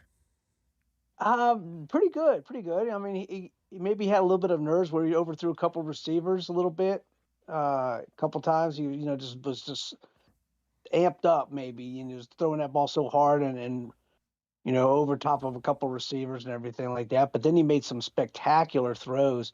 Who was that one receiver that caught that touchdown off his back shoulder? Oh, Tyler Johnson. Yes, that was crazy. We already saw this, like one cheek equals 2 feet, right? That happened against the Rams. Yep. And I was like, we aren't about to watch this happen against the Rams now that it really and they ended up ruling it a touchdown, but they took so long that poor Tyler Johnson wasn't even able to really enjoy the touchdown. I mean, he just scored an NFL touchdown, his first game being called up for the practice squad the whole year. He scores a touchdown and they don't let him actually do anything. Like, he couldn't celebrate because it's just kind of like, oh yeah, it took a while for them to actually call it. So that was and annoying. I knew he had a touchdown. As soon as I saw that butt cheek hit on the replay, I was like, okay, one butt cheek, that's in. That's what the referee said, and I forget what Rams game that was. I think it was against Washington, I want to say, but yeah, either that, it probably was, because I don't think it was the Saints game. I think it was the Commanders. Yep. Yeah. So one butt cheek. So stupid. Stupid, man. So how do you feel about playing the Lions instead of the Cowboys? I feel great about it. I think it's our best matchup, gives us the best chance to move to the next round, because I don't think that Jared Goff is going to challenge our secondary, because our secondary is that, and special teams is our weak stuff. I mean, even Maher misses another extra point today, went 1 for 2. I'm like, here we go. See, that's why I didn't like him. I was like, I know Jake was really happy to have him back on the team, but I did not like it. And here he is. I'm like, but I mean, he's better than Haversick, but yeah, no, I know what you're saying. For sure. But yeah, I'm glad that we got the Lions. I said I don't, because I worry about Dak Prescott more than anybody as a quarterback, because he will expose our secondary for what they are, and that's porous. And I mean, thank God Yeast made a couple plays that bailed us out, because towards the end of the game, that one guy caught that ball. He was wide open. I was like, where's our guys covering him? And then he comes in at the last second and punches that ball out before he can make a football move. That was huge. And they because that almost put him in field goal range. I was getting close to field goal range, and man. Twice in the same game. Have you ever seen that? Yeah, that's crazy. And that was. I mean, Yeast, I guess, was playing safety. Yeah, well, yeah. I mean, he's typically a safety, but yeah, he made 2 huge ones. Maybe we ought to start him over Fuller, but for Pete's sakes, Fuller's been burned so many times this year. I don't know. Yeah, I saw Jason Taylor the second got some burn in the secondary. Kendrick feel got burned again today. I'm kind of over Kendrick. He's getting burned sometimes, looking in, and the guy runs behind him down the sideline. Oh yeah, that wasn't great. He should have jumped the route and picked that off. But yeah, I meant probably a poor choice of words. I was saying some burn as like he's getting reps. So yeah. For Quentin Lake, he was definitely getting reps. Jake Hummel got some reps in this one. I was really impressed with the defensive line. I thought they just pressured them all game long. It's one of those things where if they had like a Brian Burns or a Josh Allen, or it's just one of those really top notch pass rushers on the edge, you're gonna see those result in sacks. And I think that's the problem, is that they have some good pressure on the outside, but not enough. So. Yeah, I'm not sure how much pressure we got on them in the first half, but I know in the second half it's saying like a switch got flipped, because then I really noticed with the pressure in the second half and getting to them and sacking, and and he was under duress a lot more in that second half of thing, and our run defense seemed to get better. Because it looked like in the first half, our DBs and linebackers, they were just sitting there waiting for Mitchell to come run at them with a full steam and then try to tackle that big beast. I'm like, no way. You got to run at him and, match power with power. You wait for that big bulldozer to hit you, you're going to get run over. And that's what I was seeing was happening to the Rams in the first half. They were running it down our throats. Yeah. But things changed in the second half. I don't know if it was because I don't think Mitchell went out. I think he was still in the game. But somehow or another, we fixed what was broke, and excuse me. So yeah, I'm happy for that. But we'll see we'll see what's happening. I'm hoping the Rams will win, obviously, and I'm hoping the Packers will win. That way, they have to face the 49ers first, and then I'm hoping for Tampa to win, because if all those things happen, then we can go down to Tampa in the nice warm weather instead of that cold Philadelphia weather. Yeah. And then we could beat Tampa Bay and then go out and then if Green Bay should happen to beat San Francisco, if everything falls into place the way I hope it does, we could have ourselves that home game. And I'm liking it. That's what it's all about, man. That's what I've been saying. I mean, I want the 49ers again, but I'll take the home game. I won't complain. Yeah. And they did win. At least they finished the season with a win on the Niners. So if they don't play again, you can't be like, I guess you can, because there's always complaints coming from that fan base, but like if they go, well, just our backups, okay, well, we're hosting the NFC title game and you're not even in the playoffs anymore, so yeah. So and we had a lot of our backups in there too, so yeah, exactly. So I mean, kind of just to wrap it up, I guess, what are your expectations about this team? Do you expect them to win this upcoming game? Do you expect them to win in the divisional round, NFC title, Super Bowl? Like, where are you on this team? What are your expectations? I expect them to beat the Lions. I do expect that, because again, I don't think Goff is gonna challenge or expose our secondary for what it is. I don't think he has the arm to do it. Well, he does, but I just don't think he likes to throw down field a lot. He likes to dink and dunk his way down the field. So, as long as our tackling is sound and everything, I think, and we get a good, decent rush on Goff, we can force some errors. And, I feel good about that. And like I said, I'm going to be really rooting for Green Bay, because that's going to give us a really good chance to make it to at least the championship game, if those two things can happen. No, I agree. I definitely agree there. I think, I mean, the Lions game is so key, because they haven't played in the playoffs since they won the Super Bowl, and Matthew Stafford as a Ram is undefeated in the playoffs. So keep it going. And we're gonna have to take that crowd out in the Lions, because like one of the other guys said it earlier, that fan base up there is going to be, that stadium's going to be rocking, because that's their first playoff game probably in a long, long time. And if we can go in there and start get an early jump on them and take that crowd out, I feel we're going to be heading to easy street. At least I hope. Yeah. No, absolutely.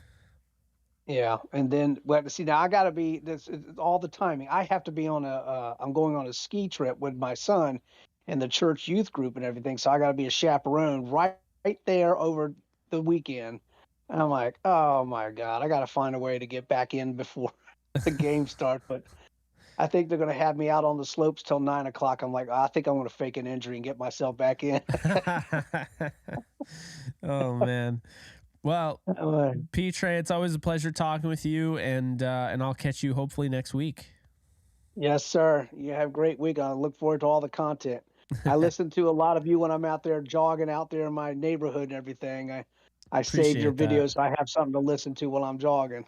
Well, you'll have plenty this week. I'm not going to spare any time on this stuff. It will be it'll be just like the draft, like just going hard on it, making sure I have everything I want out there. I mean, there's some weeks, you kind of let it slip a little bit. You got a lot of stuff going on, and This won't be that week. Yeah, especially how this could be the last game of the season for us. You never know. Exactly. You got to treat it as such. So, yes, yeah. sir. But appreciate you, man. All right. Have a great week. You too. Take care. All right. Bye now. All right. Bye-bye. Okay. Let's see here. Wow, guys, we're close to 10,000 views on this this video, this live stream. I am running out of some steam, so I'm gonna try to go quick here, try to get everybody on, but it takes a little bit out of you, believe it or not, to stream for almost 3 hours. So, and definitely gonna be 3 hours. So, yeah. All right, let's bring on.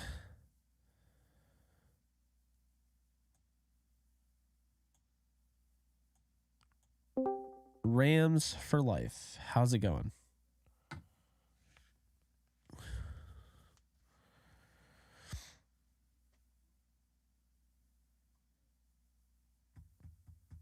You there?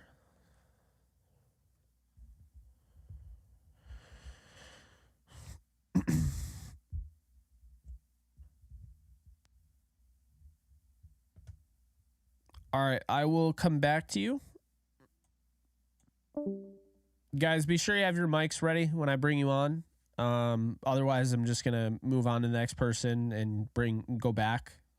Just because, I'm just trying to keep the show going and everything. Okay. Rusty, how's it going? It was good, Dick. What's up, man? How you feeling about the Rams after this win? I was in Vegas and I didn't luck out in the casinos, but I lucked out today and we finally fucking won against these bastards, and I'm happy about it, Jake. Yeah, they're a pain, just a little bit, but yeah. How about Carson Wentz? Well, for me, watching this game, I wasn't really like concerned about it because it was like, it was a pointless game. Either way, we're gonna still make the playoffs. But Carson Wentz took it in his hand and said, hell no, I'm going to beat these Niners. I'm going to keep my record against the Niners safe. And Lord and behold, he came through and he would rush here and rush for one in the end zone. I was like, yep, I want him back. I don't know. I don't care how much he's worth. I want him back to the backup. He will be monstrous for us. And it looks like everyone loves him. So I was really happy with his performance. Yeah, no, I feel that. I mean, I definitely want him back next year. We'll see what happens, but yeah, him as the backup just makes you feel so much more like there's a calm to it, because it's like, okay, not really sure how things are going to go. You never can assume Stafford's going to play all 17 games in a season. He didn't this year, but he only missed one game because of injury. And, if he does miss a game or two, it's nice to know that you have a, quality starting capable quarterback as his backup, So. That was awesome. Also, I know a lot of people crapped on their defense today. I was so happy that Byron Young got his sack. And Rusty, he heard the haters and he said, hell no. He wanted to secure this win. And I like that fumble. I was so happy when we got that fumble. Like that. Defense did their job, and it kind of shows a blueprint to Raheem. Like the 49ers, they think they're all that, but not. And that's the crazy thing that we beat these guys with our starters, and then they had their starters and their defense just to, like, in a way of mocking us, and we still managed to kick their ass. It just goes to show, Jake, that we're a really dangerous team. And I love Detroit and all. I love Goff and everything, but I'm sorry, Goff. I'm sorry, Detroit. We're going to kick your ass at home. I don't care if you doubt us. I don't care if the media hates us. We're going to fucking kick your ass at home. Stafford wants the revenge. It's karma. We're going to get karma back for all the times you missed out in the playoffs because of your own stupidity. And now, boom, full circle again. And I know Aaron Donald is circling that, his calendar, because he wants to thank Goff for those multiple losses we had in that Super Bowl loss. I know AD's gonna get it. He's gonna be in his bag. So yeah, Jake. Yeah. I ain't worried about anybody. Like I said before, we're a very dangerous team because we literally have nothing to lose. Every other team does. We don't. And right now the Niners think, oh, they're hot shit. But once come playoff time, and Stafford and everyone else is healthy, and everyone else is playing the starters, it's gonna be a really big. They're gonna be a big change in the game, and I hope we kick their ass. Yeah, and just look at the way, just look at the way that they. What was that? Colorful cup there. Real drinks down there too. Well, sorry, Jake. What happened? Sorry. You have people in the background, so I couldn't tell. Yeah, it's because I'm in the Sphere in Nevada. Oh, nice. Yeah. Bro's calling JE live from the Sphere in Nevada. That's pretty cool. I was like, what the hell is happening? Yeah, I already lost my train of thought, but but no, but Rusty, I'm trying to get through with everyone, so I'm gonna let you go here. But do you have any final thoughts? Nah, Jake, let's get fucking ready for these playoffs and let's kick some ass. Sounds good. I will catch you next week. All right, take it easy. Okay, got 4 more here. We'll do Coach Ray, Darth, Falco, Rams for life in that order. That'll be it. No one else. Because I'm trying to get through everyone. Let's see. Okay, let's do it. It's the West Coast. Oops. Oh, hey. Oh, he was talking. Never mind. Oh my God. I don't know what to do. They're all kind of conversing, so I don't know.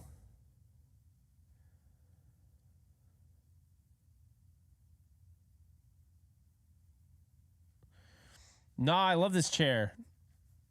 I don't need a new chair. This is a great chair. It's the way I have it set up right now. It's not great.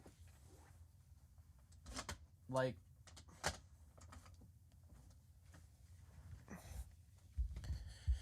also, I've been sitting for 3 hours. Cut me a break, man. Okay.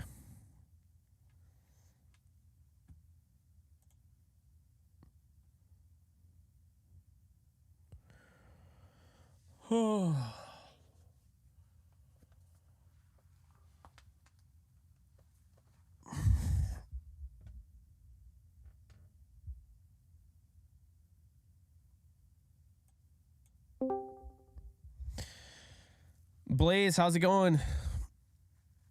You're the only one on mute, so I assumed that you weren't talking, so I brought you on.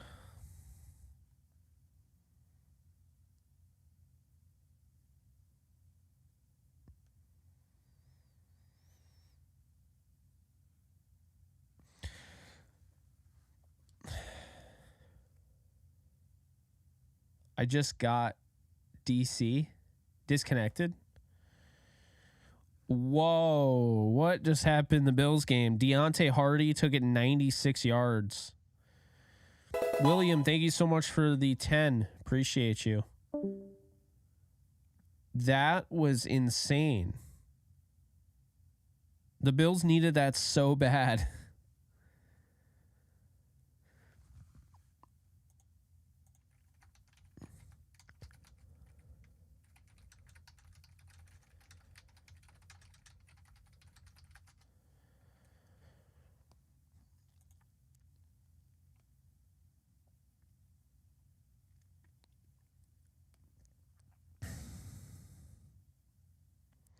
Okay, guys, I can't have everybody on. I'm running out of steam here. So I'm going to do something different. Let's try something new. Okay.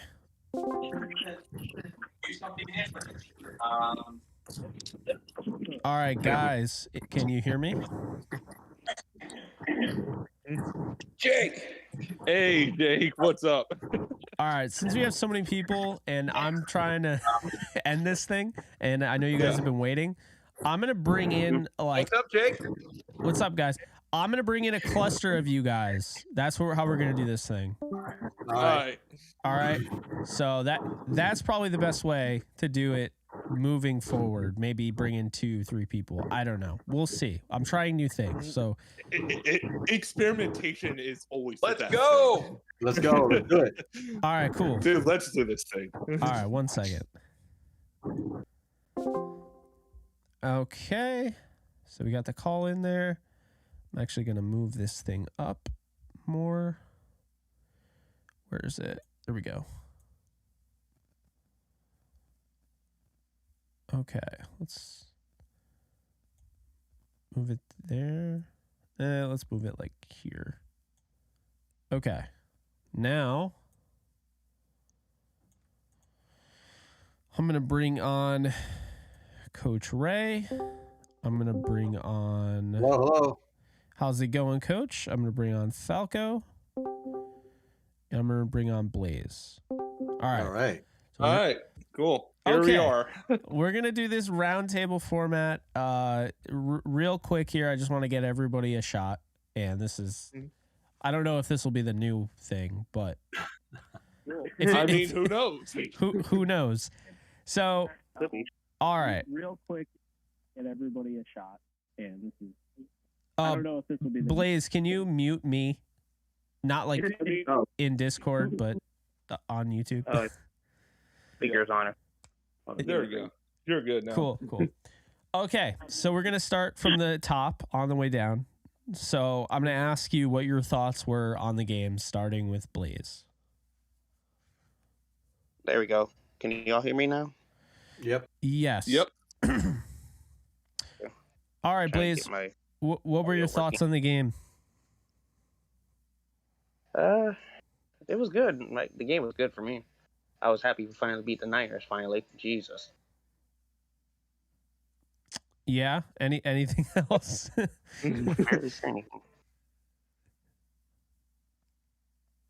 You there? Yeah. Damn it. Give me a second.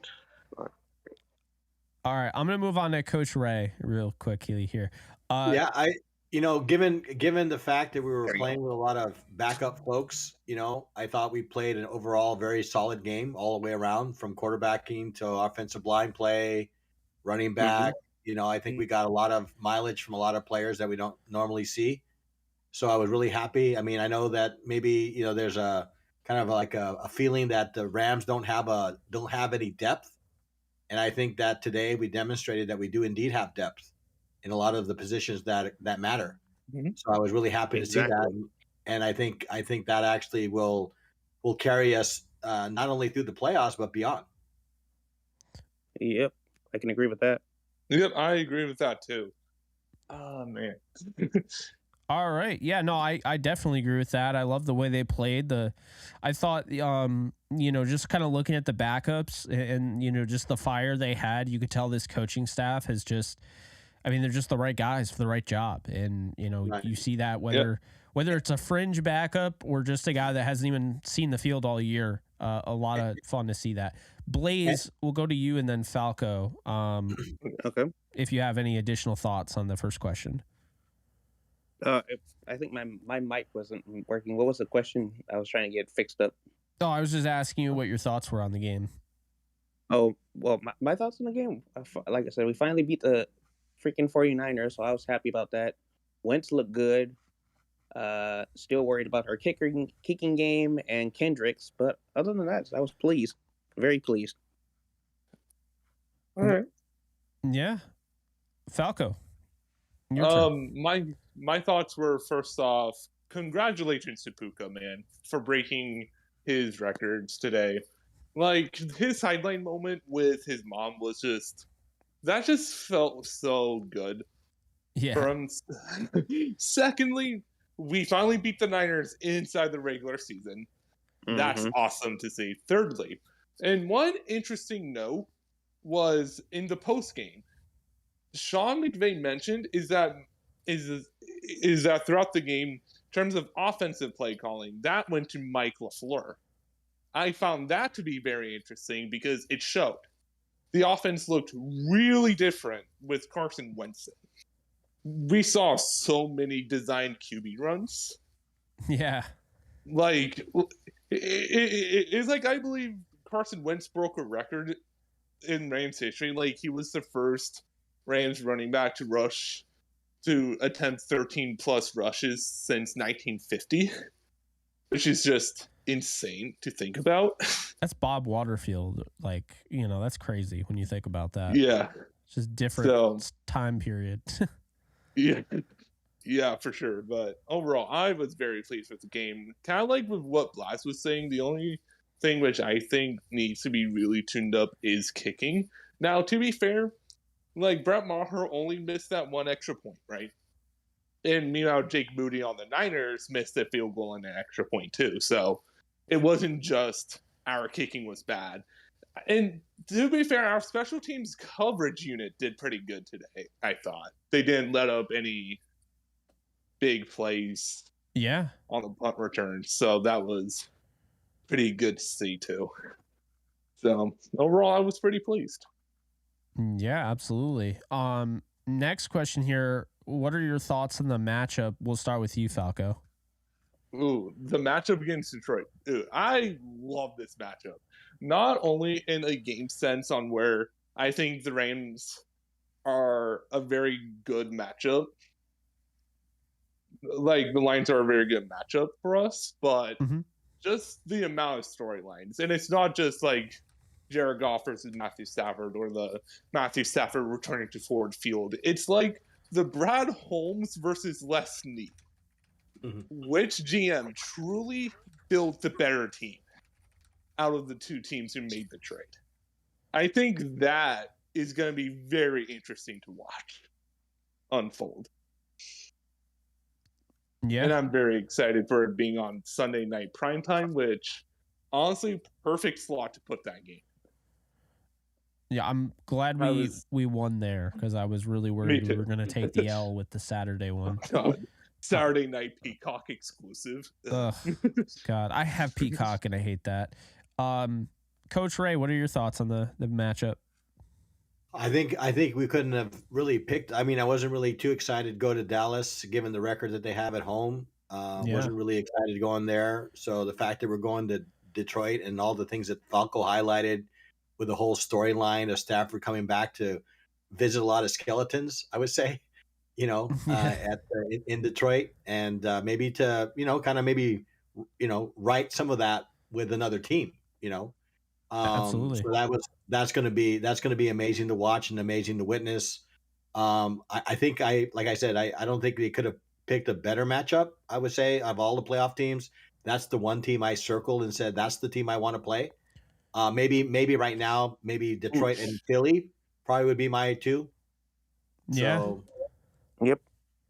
So yeah, no, I'm super excited. Actually can't wait for the Sunday to get here. I'm with you.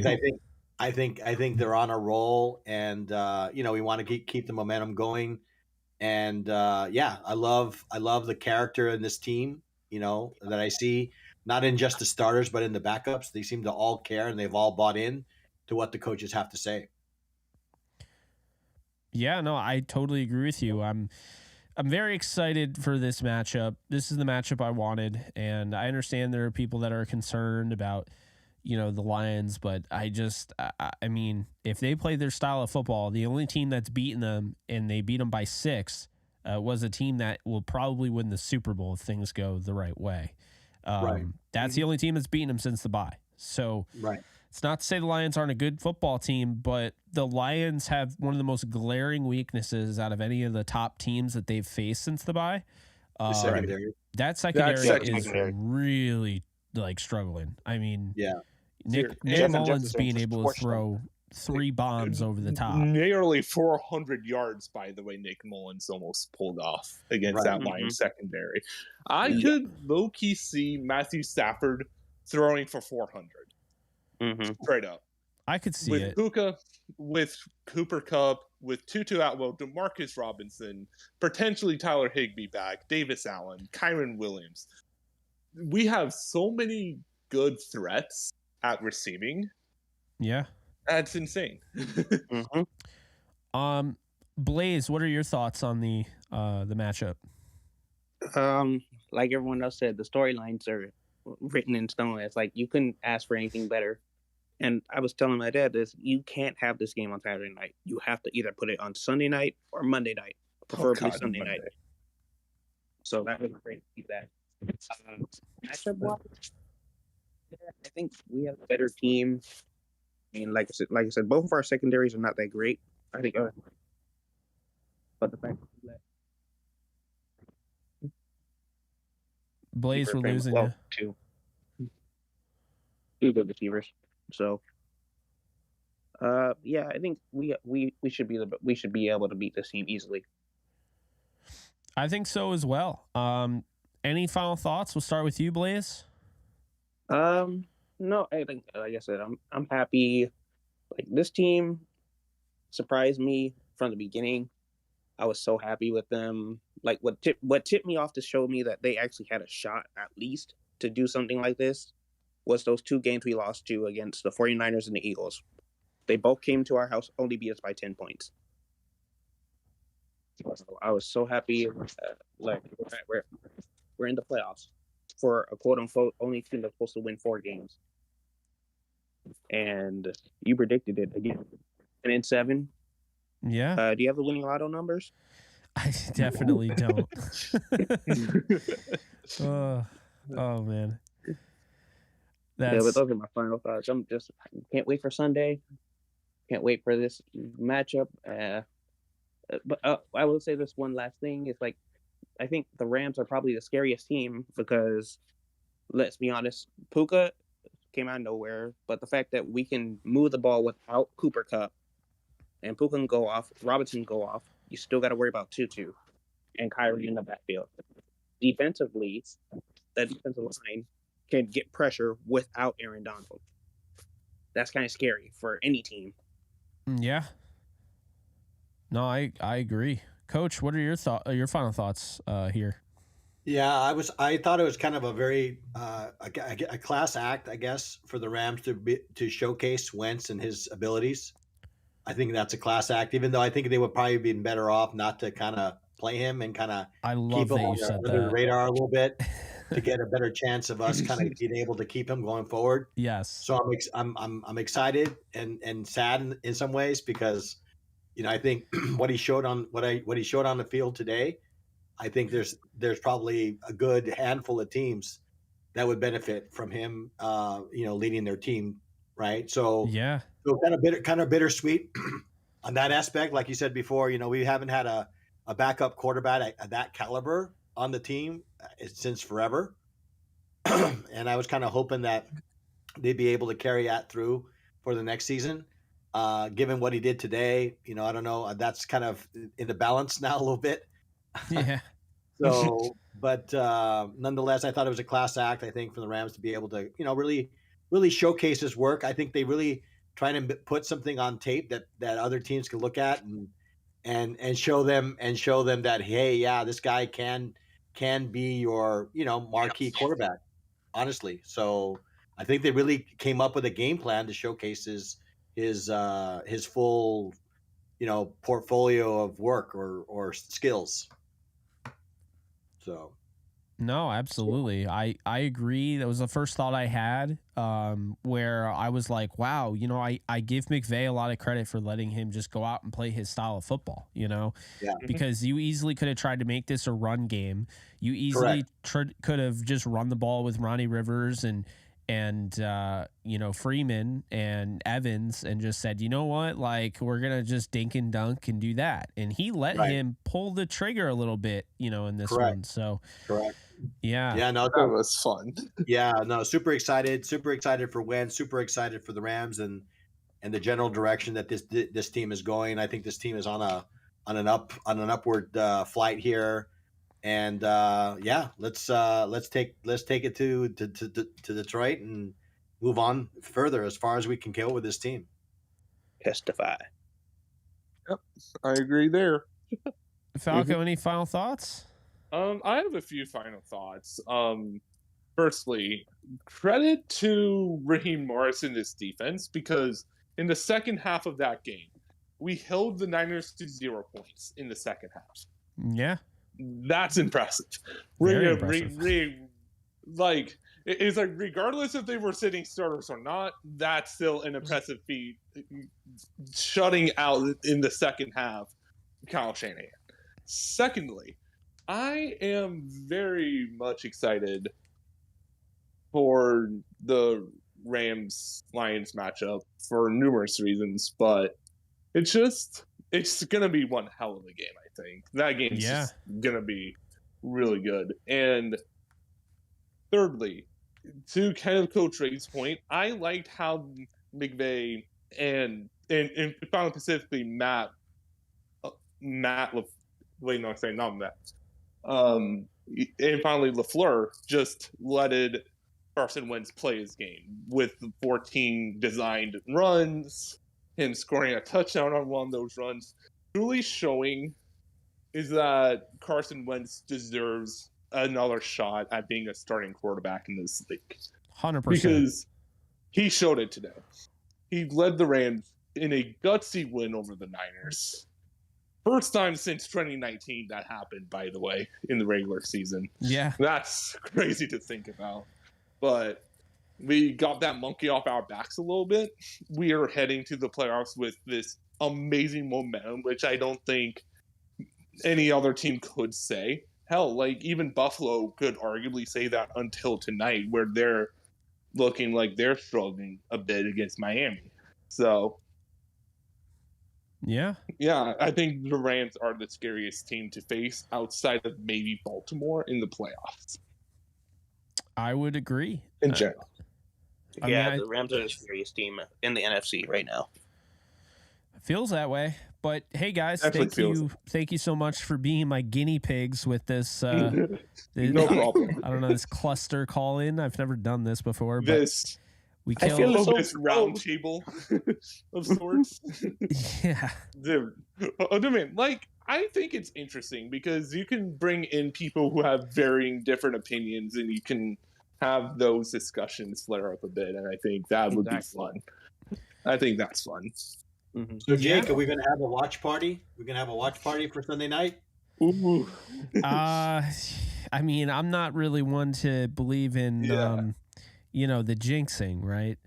But, but I feel like I'm like 0-8 when I do watch parties for the Rams. So let's hear. By the way, throughout the entirety of the regular season, Jack, myself, and a bunch of other Discord community members have been hosting watch parties on the server itself via the open bar. Those were so much fun, and I hope we can do it during the playoffs this year. I think that would be a really fun thing we can do, and I hope we can do it. Because those were fun, just doing those throughout the year, especially later on, where it was like every week, watch party, let's go.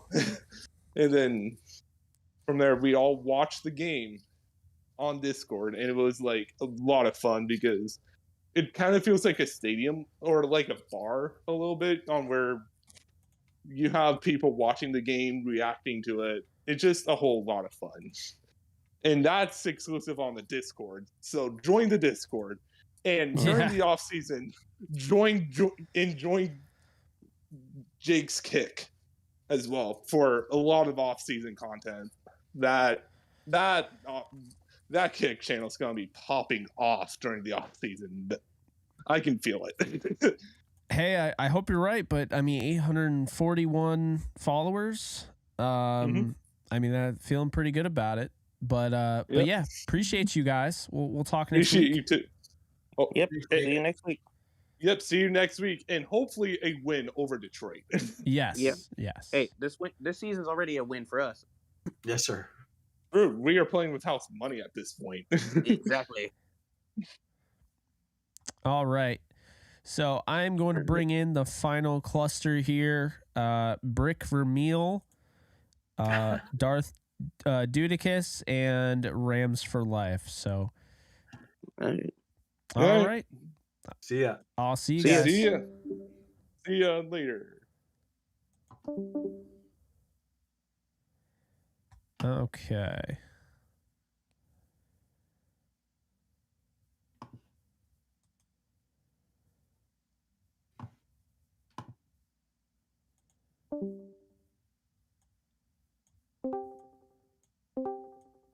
Man, what we doing?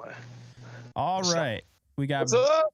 We got Brick for Meal, we got Darth Dudicus, and we got Rams for Life. We're doing a round table. We'll start off with Brick for Meal. I'm gonna ask you guys 3 questions, and this is it. This is the end of our show. I'm not going to bed, but I'm going offline after this. So okay. Brick for Meal, who I believe Nolan, that's you, right? Boys, come on, Jay. Okay, You know it's all me, right, man. all right. You know. You got like 8 Come different on, man. aliases. Don't Come give on, me man. that. Come on, man. You know we gotta keep it. You gotta duck the. You know we gotta duck the TVA. You can't keep the same name. You gotta shake it up for 24. They gotta find me if they gonna find me. Oh man, the YouTube TVA, they're out there wilding. They lurking, bro. So I'll start off. I'll ask you the question. I'll ask Darth. I'll ask Rams for Life. Then Rams for Life will get the next question first and go forward. But the first question, the first round of questions here, is, what were your thoughts on the game? It was. I think that word's been used all night. Gutsy. It was a gutsy win from the young group. You know, out there with Carson and all that. We seen Mike get the play calls off. You know, he loved the RPO button. He was going crazy on the controller. He was enjoying having the sticks today. That's what I seen. It's just what you want to see from them. You know what I'm saying? Week after week, just being competitive and putting it all on the field and learning as they go and really believing in this, you know, this we not me thing that it only works here. You know what I'm saying? Absolutely. It ain't a Ravens way or nothing against the Ravens or the Patriot way. It ain't none of that. That ain't the slogan here. It's we not me. So you can see it from the young core and you know the pillars, even though they weren't on the field, they've you know, I'm sure they have so much influence on what we're seeing right now. You know that their tutelage is showing up, and I mean, it's been a roller coaster this year. So to be at this point and seeing them going into the offices, you know, it's just unpredictable as we expected with Rams football, man. Like you be thinking it's gonna go one way, and it look like it's gonna go that way, and then it's a whole nother turn. So, but getting the W, and you know, Levi Stadium, that awful place, awful building. It was good. You know what I'm saying? They need that. You know, you know they love talking about the attendance banners and the streak and all that. Now got a regular season one. You already know they gonna be like, well, it was our backups and all that. Bro, y'all brag about banners for attendance. We gonna enjoy this one. So, yeah, man. I thought I wasn't even. It could have went either way for me. Long as they got their way into the offs, it was cool with me. But going in 10-7, I'm good with that because I had 9 wins. I was hoping for 9 wins. They got over it. So, and I don't even. People won't remember that prediction, but it was way before the season when you did one of the kickoff live streams and you asked me what the record. I said I could see the ceiling's 9, and that was I was just hopeful. I didn't expect none of this, so I'm not gonna even act like I was Nostradamus throughout this. Nah, this was when I seen Brett Rippon, you know, active, it felt cooked. The season felt cooked for me. I'm not gonna lie. I'm gonna be honest about it. Like it was like, nah, this is done. We might as well go ahead and look at these picks because Brett out here. But 9 came back, Cup came back, and it's been hot ever since. So, you know, I'm gonna let the other people get their thoughts off right now. So that's where I'm at though. Yeah, absolutely. Darth, what are your thoughts on the game? Oh my goodness. Carson Wentz, like I understand, we keep saying that it wasn't like a meaningful game, but man, it was meaningful to him, and just seeing him just absolutely ball out and taking some crazy shots, and he definitely has shown not only what the Rams like saw in him, but he's shown like the league that he can play in this league. I hope he gets a fair shot. I hope it would be like, I hope he can come back for us to like be our backup. But if he gets his opportunity to be the starter for somebody else, he deserves it. I definitely agree with that. Rams for life. What were your thoughts on the game? It was a good game, man. It really was. But I'm thinking we have to get a new kicker. We have to get a new kicker. Who do you have in mind? It's just that's the problem. Is it's tough because there's not really. He's Blankenship. He's all right, but he can make the extra points. That's all we need. Is somebody can kick extra points. I guess my issue is, like, when was the last time he kicked? Like, would he be ready for? It can't be any worse than what we have now. That's all I'm gonna say. It just cannot be any worse than what we have now. This is the worst kick I've ever seen in my life. Well, I mean, Haversick was definitely worse. I don't know, man. It's pretty close. I mean, he was kicking knuckleballs. They weren't even like good quality kicks. I think with Maher, I mean, the whole reason they brought him back, and it was kind of the same reason that I was saying, is that they brought him in they brought him back because they need a guy to be able to make it inside of 49. And he's proven to do that this year. I think that was the second missed extra point of the year, but he's only missed 2 field goals inside of 49. That's why they brought him back. Are you sure it's a second? Yeah, I don't think he's missed more than 2. Okay. Yeah. I watched Haversick miss 2 when I was at MetLife, and that was just I was done with him after that. There was a field goal attempt to win the game for the Giants because he missed 2 extra points. No, you probably know a little bit more than I do. So, can we pick up Crosby? Can we pick up somebody that's not in the playoffs now? How's that work? No. So you would be able to pick up anybody who's a free agent. I think you can still, before they start signing guys to, because here's the thing: when you're on the practice squad, after the season ends, teams can sign you to a futures deal, which then sends you over to the 90-man off-season roster. So gotcha. I kind of feel like we're either at the limit to that, where you can't sign guys off practice squad anymore, or we're about to get to that. So I'm not really sure how that works. But I mean, really the best. That's what I was asking. Yeah. Yeah, I mean, I think, like, to your point, Blankenship would be the best option, but I don't think he's better than Maher because he hasn't kicked since last year. That would be my concern. Oh wow, yeah. So, he didn't not getting a chance to kick all this year. That's not a guy I want trotting out in the playoffs. And this guy has 1 game of playoff experience, and he missed a 33-yarder. So I don't know if I want him. I just feel like because McVay went for it like 2 or 3 times on 4th down, I feel like he doesn't trust him. So I feel like we got to get somebody that would trust him. You know what I mean? I was surprised by that, but I think honestly it was just the way the game was, like the flow of the game. So I think it was more so, I mean, I watched this game and I was like, the 49ers aren't really stopping the Rams. They're still moving the ball, So I think that's really what it was. Yeah. I think they were that confident. And especially in the second half, I felt like the Rams just felt like they were going to just run them out of the gym. And they essentially did. I mean, that the second half was a dominant performance. It was 14-0, Yep. So they put it on them for sure.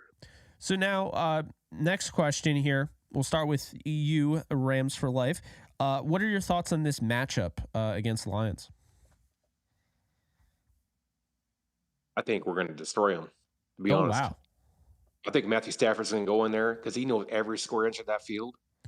he's going to go in there and whoop their ass. Wow. I just got that feeling. I got that feeling, bro. I really do. I feel like do too, but I don't have the balls to McVay actually knows all the predict it. weaknesses of golf. He knows every single weakness that golf has, and he's going to throw everything he can at him. He's going to tell the defensive coordinator, just throw everything at him. This is what we got to do: disrupt golf, and we're going to win. That, I mean, I could see it. Darth, what are your thoughts on Rams-Lions matchup this Sunday night? Oh, I am so excited for this matchup, and I'm so happy that it's Sunday night and not Saturday night. Yes. Me too. But it's gonna be an absolute nuts. I don't know like who's gonna win the game. It could be like a shootout, but I can see the Rams pulling it out. I was so happy that we were playing the Lions and not the Cowboys. You know, I'm gonna echo the same thing my father said. This team can beat anybody and lose to anybody, and I kind of looked at it like I wanted them to play the Lions because I think that was the most fun with the storyline and everything. But I think they could beat the Lions. I think they could beat the Niners. I think they could beat the Cowboys. I think they can beat anybody. But I also think they could lose to any of those teams. And that's really what it comes down to. If the Rams play their best game, I don't know if they're beatable. I mean, if you really look at it, who else in the NFC has a Kyron Williams? It would just be Christian McCaffrey, right? Like the 49ers. To have that consistent 100-yard rusher who can just consistently at least get 80 yards, right? Can at least move the ball on the ground. If you're looking at the playoffs, I mean, like who else is really, capable of that? And I think that's the thing that I look at, because when you look at the playoff bracket right now, it's like, I mean, Tampa, Rashad White is playing well, but not Kyron Williams level. Tony Pollard is definitely cooled off since last year. Aaron Jones is an interesting one, but will they get past the second round? I have them actually beating the Cowboys, but that's not the point. That would be awesome. The Eagles, I mean, I don't know. Swift is a 1,000-yard rusher, I believe, but I just they're kind of inconsistent. And then you look at the Lions, and it's like they have a two-headed backfield, but they'll be playing the Rams, and I feel like people are really underestimating how dominant the Rams defensive line continues to be against the run. I mean, they have just been so good against the run. Teams just don't run against this team. I mean, they abandoned the run. Elijah Mitchell started off looking good, right? 14 carries, but then he only gets 52. That's 3.7 yards per carry. Teams just abandon the run against the Rams because they just don't have that consistent flashy success. They don't stick with it. And I think that really bodes well for the Rams. But Nolan, what are your thoughts on the Rams-Lions matchup? Man, it's going to be peak cinema Sunday night. And that's what I think. I mean, the script writers have been writing. They've been writing some and they've been cooking with this, and I feel like it's going to deliver something beyond our expectations with this matchup. You know what I'm saying? I'm riding with Glock 9. You already know. That's the one thing everybody been saying for weeks. It's like, that Rams team is hot. And specifically this matchup, it was like, him coming back to that building is going to be special. And I believe he's going to be locked in. I ain't going to take nothing away from Dan, Ben, and JG. I know they going to want to prove, they want to silence some doubters, and he want to have his revenge moment. But, we got some guys still. We got some dogs still there. They got a mission to accomplish. So that's what I'm saying. That's what I'm feeling for this. But I'm excited. You know what I mean? We won't talking like this when it started. You know what I mean? To be at this point, and this is the matchup. And I know there's some tweets out there that people had this, just throwing it out there 2 months ago, like everybody see, and here we are. So, I mean, I can imagine everybody that called is gonna be locked in that day. Like I already know everybody ready for this. Like everybody ready, cause we want to see a deep playoff run. We ain't trying to one and done. You know what I'm saying? Like, yeah. And I believe McVay. The thing is, man. I know the coach got a lot of bulletin board material from the offseason still up there. You know what I mean? He ain't forget that 6-win talk. So he in the offs now? Yeah, we seen what this boy can do when he get in the offs. We seen it. So, taking nothing away from the other side. We just seen what the boy Wonder can do. So I ain't losing no faith.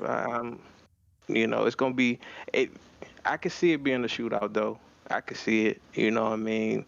Yeah. Just like we got Kyron, they got Gibbs. And Montgomery. Montgomery, who been hot. He been rolling too. So he was cooking today. And I will say this. I feel bad that Laporta. I don't know what's the latest on him, but seeing him. I want everybody to be full strength and go. You know what I mean? We get the right game, but Absolutely. if he can't suit up, But yeah, man, I'm gonna probably be 10 times more hyped next week. But right now, I'm in a calm and collected, man. But yeah, No, I hear you. Do you have any final thoughts, man? Man, let me see. First, my final thoughts. Appreciate everybody that's been tapping in, getting on this live stream since the kickoff of this season, and chopping it up with Jake, getting in the chat. Y'all still be ignoring the like button, but it's okay because y'all be getting the views up like crazy. So I just want to shout. That's my final thought. Shout out to the Ramley for showing up in the Discord on Kick, all that. That's my final thoughts. Horns up. That's mine. Appreciate you, man. Appreciate the support. It doesn't go unnoticed, obviously. It's been that way since I first started back. And I think I first started doing live streams at the beginning of 2021. So, yeah. Darth, any final thoughts for you? Oh, man. I'm just so happy to see this team back into like the playoffs after last year. Everybody just counting us out and having so much dead money, and yet we are here in like the playoffs. It's just an absolute blast to get to see this team back into the playoffs again. Yeah. No, I hear you. I mean, last year was tough, obviously. But this year has been obviously a lot more fun and kind of gave you a little bit of a scare, like, last year was happening all over again. But no, they made the adjustments necessary at the bye, and now look at where they are, 10-7, and they made the playoffs. Rams for life. Final thoughts? Yeah, Jake, I just want to say you're an amazing commentator. I love your YouTube channel, man. You do really good work, man. I'm serious. I follow every video you drop. It's good shit. You know what you're talking about. You're a fucking smart guy. You got your shit together. Sorry for cussing, but no, you're. I just want to. I've been drinking since 1 o'clock. I swear, if I get demonetized for cussing at 3:32, like YouTube needs to figure out something better to do with their life. Yeah, that's the TVA, bro. That's what I'm saying. Like, you're gonna find a reason to hate. We were 3-6. Okay, we were 3-6 before the bye. We are 10-7 now. That is amazing. That is effing amazing. Preach. We played damn good football, and we're gonna take it to Detroit. We're gonna whoop their ass, and then hopefully we'll go to Detroit, or not Detroit, Tampa, beat their ass, and then we'll go to San Fran, end it right there. We're gonna beat them. Be back in the Super Bowl. I just see it. Hey, anything is possible. Taylor Rapp just sealed the game for the Bills. That's crazy. Really? Yeah, he just picked off Tua. We got a lot of Rams in this That's game crazy. too. My son's a Buffalo Bills fan. He's all excited about it. That's a pick, right? I'm not losing my mind. Chat seems. Did he pick him off? Yeah. That looked like a play. I see almost got a pick. That's a pick. I'm waiting for a confirmation. We got to wait for that 10-minute flag that comes out. Oh, here we go. Right. But yeah, guys, really appreciate each and every one of you that has called in. Appreciate you, Nolan, Darth, and Rams for Life. Appreciate you guys, and we'll touch base next week, man. Yeah, hey, we'll be talking about the victory next week for sure. Sounds good. You guys take care. All right, take care, buddy. All right, later. All right, so that is gonna do it. Taylor Rapp is sending the Bills to the 2 seed. Taylor Rapp just secured the Bills AFC East championship. Wow. That's pretty awesome. Good for Taylor Rapp, man. He got a lot of shit when he was at the Rams. I mean, I gave him some stuff as well. I did like him, though. I do think he was better than given credit for. But, wow. Taylor Rapp.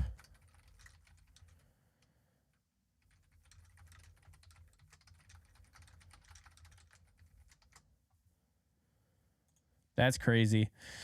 All right, Mr. Scampers, appreciate you. I saw you earlier. I wanted to give you a shout out. Brett, Money Tactics, Jason, William, Ken. I mean, all you guys. Edwin, Chach, Dylan Brooks, Chris, Paul, Alvin. Anyone I missed? We hit over 1,000 views for the show. So you guys are great. I'm gonna go relax, and then tomorrow 2:30, I believe it's 2 or 2:30 Bleacher Report live stream. So you can check me out on Bleacher Report, the Bleacher Report app. I'll be covering the Rams Lions game. Replay, if you miss it, will be on YouTube. And let me actually go through my calendar real quick. Okay. So far on the schedule, we got Bleacher Report, Rams stream at 2:30 tomorrow, Monday. Then we have on Tuesday the NFC West Roundtable at 9. We're going to have at some point Believe in Rams and Downtown Rams recorded. And then on Thursday, Bleacher Report, Cameron Lynch and I, we're going to be talking NFL contenders versus pretenders for the Super Bowl. That's Wednesday. And yeah, I'll let you guys know about other stuff coming up. There'll be plenty of solo videos, isolated videos, all that. But until next time, guys, I'm Jake Ellenbogen. You can follow me at JK Bogan. Please be sure, if you are on TikTok, follow me on TikTok. I'm going to start putting more content. I know I keep saying it, but at some point, I'm going to start putting more content out there. It's just at JK Bogan on TikTok. Follow me wherever. I mean, social media. That's why I always say social media instead of just Twitter. Made that mistake for years. And so, yes, you guys can follow me on Instagram. And I keep it all the same, at JK Bogan, so it's easy to find. So I will see you guys soon. Get ready. Buckle up. There's going to be a lot of freaking content on this channel throughout the week. Enjoy. Later, folks.